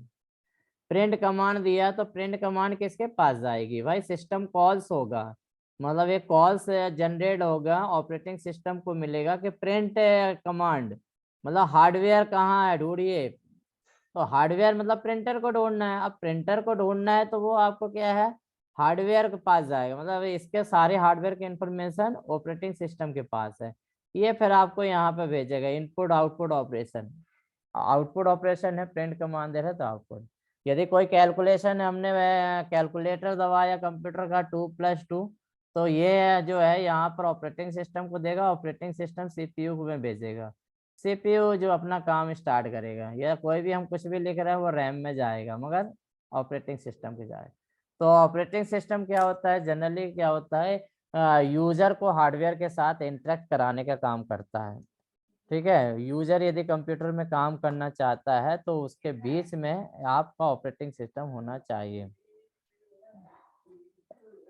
इसके बाद देखते हैं यूनिक्स क्या है। यूनिक्स भी ऑपरेटिंग सिस्टम है, आपको मालूम है। The Unix operating system, Unix is also the operating system, is a set of program that act link between the computer and the user। तो यहाँ कोई भी, हमने बोला कोई सा भी ऑपरेटिंग सिस्टम होगा उसका मुख्य काम जो होगा कंप्यूटर और यूजर के बीच इंटरेक्ट कराना, उनके बीच में लिंक स्टेब्लिश कराना। तो यूनिक्स भी वही करता है, कंप्यूटर और यूजर। तो the computer program that allocate the system resources, जो कंप्यूटर प्रोग्राम है जो कि आपको सिस्टम रिसोर्सेस होते हैं। रिसोर्सेस मतलब आपको मेमोरी बोल सकते हैं, सीपीयू बोल सकते हैं, ये प्रिंटर, ये सारे रिसोर्सेस हैं। तो वो लोकेट करने की बात होती है या कोऑर्डिनेट करने की बात होती है, इन रिसोर्सेस के बीच कोऑर्डिनेशन एस्टेब्लिश की बात होती है। तो इंटरनली जो होता है, ये जो इनके बीच में कम्युनिकेशन करता है वो ऑपरेटिंग सिस्टम कहलाता है। अब याद रखिए यूनिक्स में ऑपरेटिंग सिस्टम को ही कर्नल बोला जाता है। ठीक है, जैसे लिनक्स बोलते हैं कि हमारा सिस्टम में लाइनक्स डला हुआ है या हमारे सिस्टम में यूनिक्स डला हुआ है, तो यदि उसका मुख्य काम जो होता है वो कर्नल होता है। तो ऑपरेटिंग सिस्टम जैसे हम बोलते हैं कि ओएस, तो जब लिनक्स की बात आती है तो हम उसको कर्नल बोलते हैं। ठीक है, लिनक्स में जो होता है कर्नल जो होता है यूजर और हार्डवेयर से इंटरेक्ट कराने का काम कर्नल करता है। तो ये क्वेश्चन कई बार आता है। ठीक है, कि Unix operating system Linux system में कोर फंक्शनैलिटी कौन होता है, कर्नल। यूनिक्स सिस्टम में ऑपरेटिंग सिस्टम किस नाम से भी जाना जाता है, कर्नल। तो kernel is a mind, kernel is a, आप बोल सकते हो कि मुख्य है, सीपीयू है, पूरा लिनक्स का आपका माइंड है, मतलब दिमाग है कर्नल ही सब काम करेगा। User communicate with the kernel through a program known as the shell. यदि कर्नल से कोई काम कराना है आपको, ऑपरेटिंग सिस्टम से कोई कराना है, तो आपको कमांड देना पड़ेगा सेल में। Shell is a command based line. मतलब जैसे हमने फाइल बनाना है तो हमको क्या लिखना पड़ेगा, फाइल बनाने के लिए कमांड होती है कैट, तो हमको कैट लिखना पड़ेगा। मतलब हमको लिखना पड़ेगा CAT कैट, उसके बाद ग्रेटर देन, फाइल का नाम हमने देख दिया जैसे raj.txt, ये दे दिया। तो ये क्या है, ये सेल में लिखेंगे, ये डॉलर सिंबल होगा, ये सेल होता है, बेस सेल। इसमें हम कमांड देंगे तो ये क्या करेगा, ऑपरेटिंग सिस्टम कर्नल को बताएगा कि भाई राज नाम की फाइल बनाइए, तो वो आप फाइल बनाएगा, आप उसमें लिखिए और सेव कर दीजिए, फाइल सेव हो गया। तो सेल क्या हो गया, सेल प्रोग्राम हो गया। मतलब कर्नल क्या है, ऑपरेटिंग सिस्टम। कर्नल यदि बोलेंगे तो ऑपरेटिंग सिस्टम है या माइंड है। ठीक है, जो यूजर मतलब सेल के माध्यम से जो भी यूजर कमांड देता है उसको लिसन करता है, उसके अकॉर्डिंग हार्डवेयर प्रोवाइड कराता है, काम करता है। सेल की बात करेंगे तो कमांड लाइन प्रोग्राम है shell. The shell is a command line interpreter, आप इंटरप्रेटर भी बोल सकते हैं। ठीक है, तो सेल है इंटरप्रेटर, इसलिए इंटरप्रेटर यहाँ बोला जाएगा क्योंकि कोई भी कमांड आप दोगे तो उसको क्या है, उसको पढ़ेगा, रीड करेगा, उसके हिसाब से आउटपुट देगा। तो इंटरप्रेट करना मतलब क्या है, उसको एनालिसिस करना। जैसे एक हमने एप्लीकेशन लगाया छुट्टी का, और यदि JWM उसको रीड करता है तो दैट इज द इंटरप्रेटर। वो क्या इंटरप्रेट कर रहा है, आपने जो लिखा हुआ उसको पढ़ रहा, जांच रहा, सही है, अप्रूव कर रहा। तो वैसे ही सेल कमांड में यदि हमने ये कमांड दिया हुआ है कैट, तो क्या है, सेल एक प्रोग्रामर है, इंटरप्रेटर है, उसको पढ़ेगा कि भाई कैट का मतलब क्या है, raj.txt का मतलब क्या है, वो उसको मालूम है। सारी कमांड उसके में पहले सेल में रहती है, तो उसके हिसाब से बिहेव करेगा। The shell is a command line interpreter. It translates the command entered by the user. User के द्वारा जो भी इंटर कमांड है उसको क्या करना है, ट्रांसलेट करना है और रीड करना है काम के हिसाब से, और convert them into language that is understood by the kernel. तो जनरली यदि हम बोलें कि इंटरप्रेटर क्या होता है, तो वहाँ भी हमने कंपाइलर पढ़ा था। कंपाइलर क्या करता है कि जो भी कोड होता है उसको मशीन कोड में जनरेट कर देता है, क्योंकि कंप्यूटर जो होता है वो 0-1 की भाषा समझता है। तो यहाँ पे भी कर्नल है, ठीक है, जो कर्नल है, कर्नल समझता है कौन सी भाषा, 0-1 की भाषा समझता है भाई।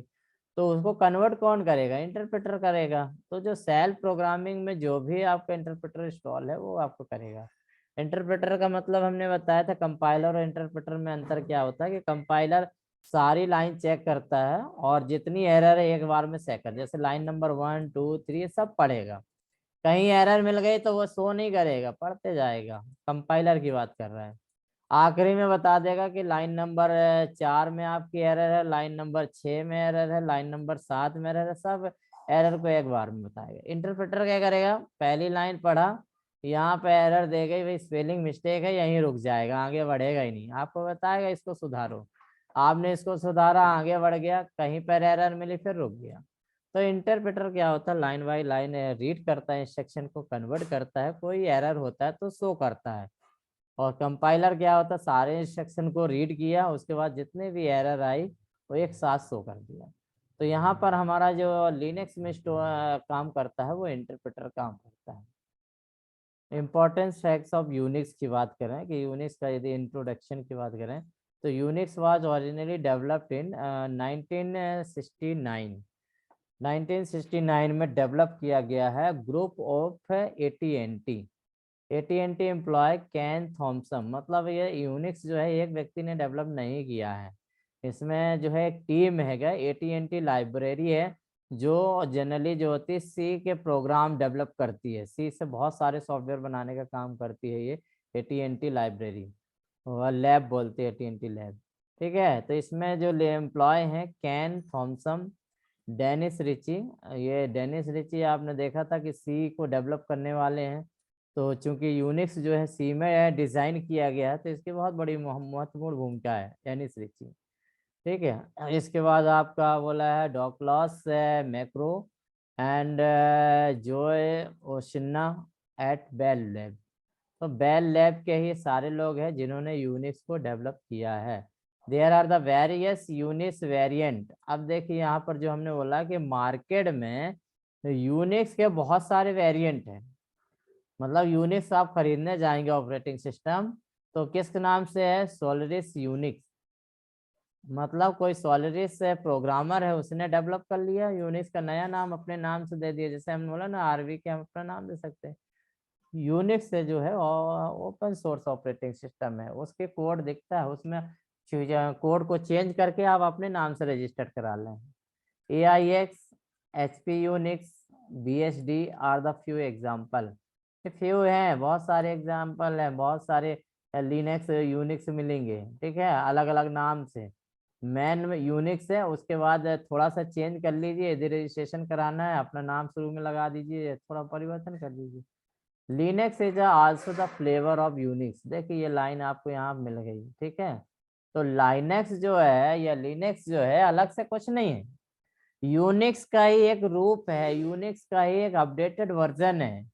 यूनिक्स में कुछ नई कमांडेड जोड़ दी गई है, कुछ एडिशनल चीज जोड़ दिया है तो वो लिनक्स बन गया है, परंतु है यूनिक्स का ही एक रूप है।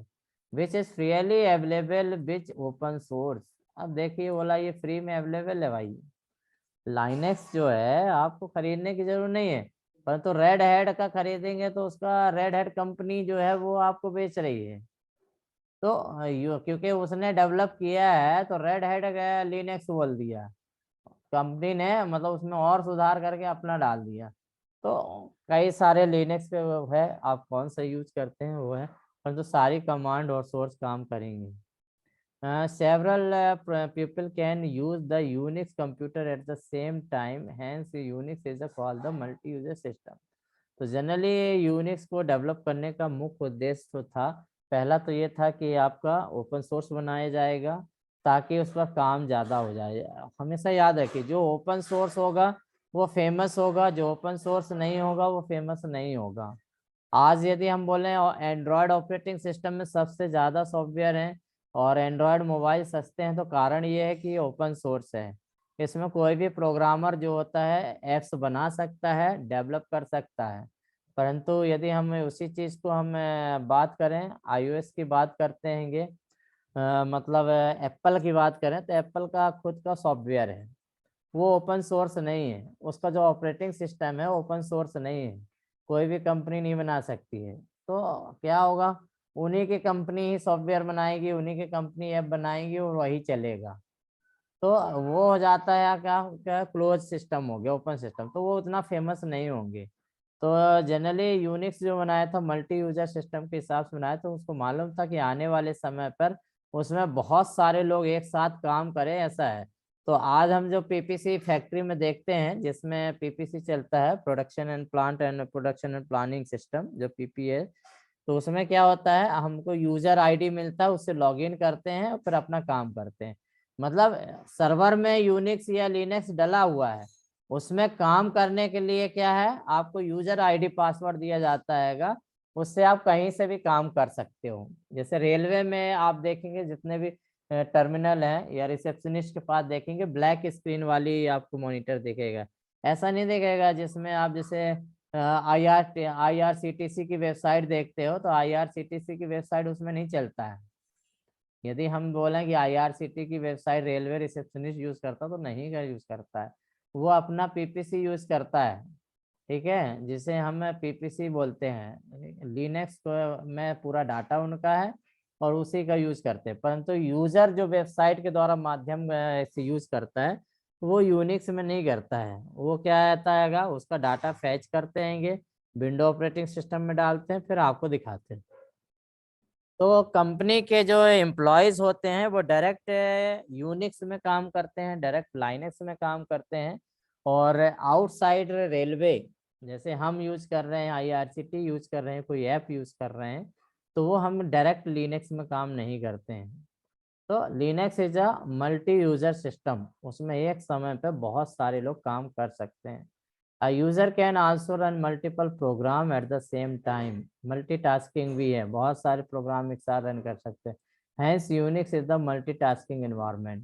Unix was written in C language. ये आपको याद रखना है, ये क्वेश्चन आता है कि यूनिक्स जो है वो किस लैंग्वेज में लिखा गया है, तो C लैंग्वेज में लिखा गया। ठीक है, यूनिक्स आर्किटेक्चर थोड़ा देख लें, इसके बाद क्लास खत्म करते हैं।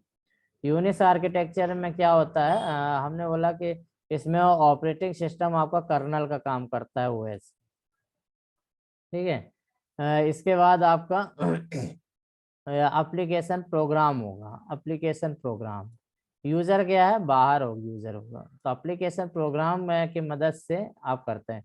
तो जो भी एप्लीकेशन प्रोग्राम होगा, जैसे DBMS हो गया या FTP हो गया या मेल हो गया, तो ये सारे इंटरेक्ट जो करेंगे सेल के साथ करेंगे, ठीक है, सेल के माध्यम से कर सकते हैं, ये कमांड लाइन है, या VI एडिटर का काम कर सकते हैं। तो हम VI एडिटर में प्रोग्राम सॉफ्टवेयर या फाइल्स बनाते हैं, VI एडिटर में। सेल में जनरली कमांड चलाते हैं, बाकी ये डायरेक्टरी है, एस कंपेस CMP CSK, ये सारी डायरेक्टरी हैं, ठीक है। कुछ बेस प्रोग्राम भी हैं इसमें, सर एडिटर। हाँ जी, सर VI का फुल फॉर्म क्या होता है? VI एडिट देखिए शायद विजुअल इंट्रैक्शन कुछ ऐसा है, विजुअल तो है, आई का हम बताएंगे, अब ये BI एडिटर पढ़ाएंगे तो बताएंगे इसमें, ठीक है।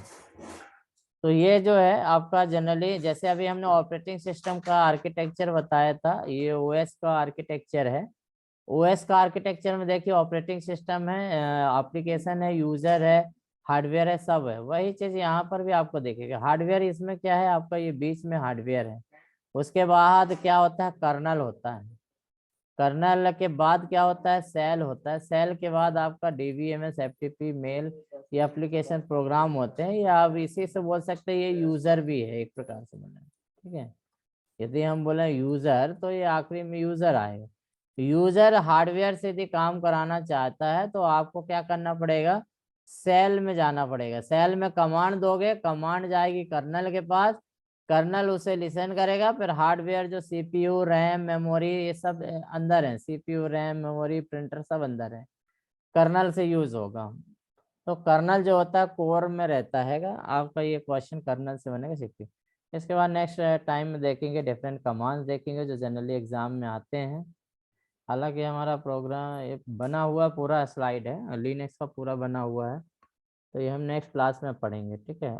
कल अपन देखते हैं। ओके, इतना ही रहेगा आज का क्लास। कल यदि सर। हाँ हाँ जी सर हाँ सर जैसे आपने बताया कि रेलवे की वेबसाइट में हम लोग बाहर से इंटरेक्ट करते हैं और हाँ उन लोग चलाते हैं उसमें, वो तो वो जो जो लिनक्स में अभी जो चलाते अपन ने डायग्राम सुनिए तो सर, हैं। हाँ अभी जो डायग्राम अपन ने देखा, एफटीपी आपने बताया, हाँ डीबीएमएस हाँ बताया, हाँ तो अपन लोग मतलब एंड यूजर वही हैं और सीधे हाँ अपन सेल में जो है वो जानकारी सेल को देते हैं, फिर हाँ। सेल से फाइंड आउट करके अपन को मिलती है उसमें देखिए विंडोज में। अपन जैसे अभी जैसे वेबसाइट में कर रहे हैं, विंडो में काम कर रहे हैं, जैसे अभी हम यहाँ पर देखिए ये हमने ये समझ लो आपने एक्सप्लोरर खोला, ठीक है, यहाँ हमने एक्सप्लोरर खोला, ये खुला हमारा गूगल, ठीक है। गूगल में हमने IRCTC लगाया, ये वेबसाइट खोल रहा, ठीक है।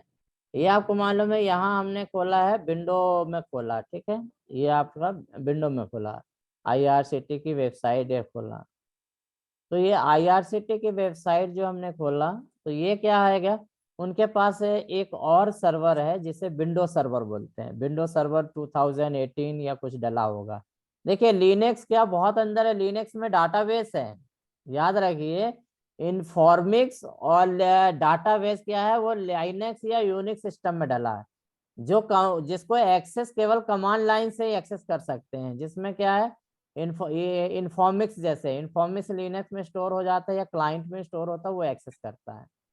अब यदि वेबसाइट उन्होंने बनाई, IRCTC क्या है, वेबसाइट है, वेबसाइट किस में रन होती है, अपाचे में होती है, अपाचे सर्वर होता है, आपको मालूम होता है कि अपाचे सर्वर या तो हम लिनक्स में डाल सकते हैं या तो विंडो सर्वर में डाल सकते हैं। तो अपाचे जो है विंडो में है, तो विंडो के माध्यम से ही ये डाटा हमारे पास आ रहा है, लिनक्स से पहले विंडो सर्वर में जाता है, विंडो सर्वर में हमारे पास आता है और यहीं से हम रीड करते हैं, ठीक है। तो ये मतलब एक प्रकार से बोल रहे हैं कि डायरेक्ट हम इंटरेक्ट नहीं करते लिनक्स से, ठीक है। ऑपरेटिंग सिस्टम पर कर्नल से करता है, कर्नल से हमारी इंफॉर्मेशन आती है। तो ये आज हम इतना पढ़ते हैं, नेक्स्ट टाइम जो है हम हाँ बोलिए आगे से पढ़ेंगे, ठीक है। ओके, बाकी जो है अपन कल कंप्लीट करेंगे लिनक्स का। गुड नाइट टू ऑल ठीक ऑफ है यू। सर।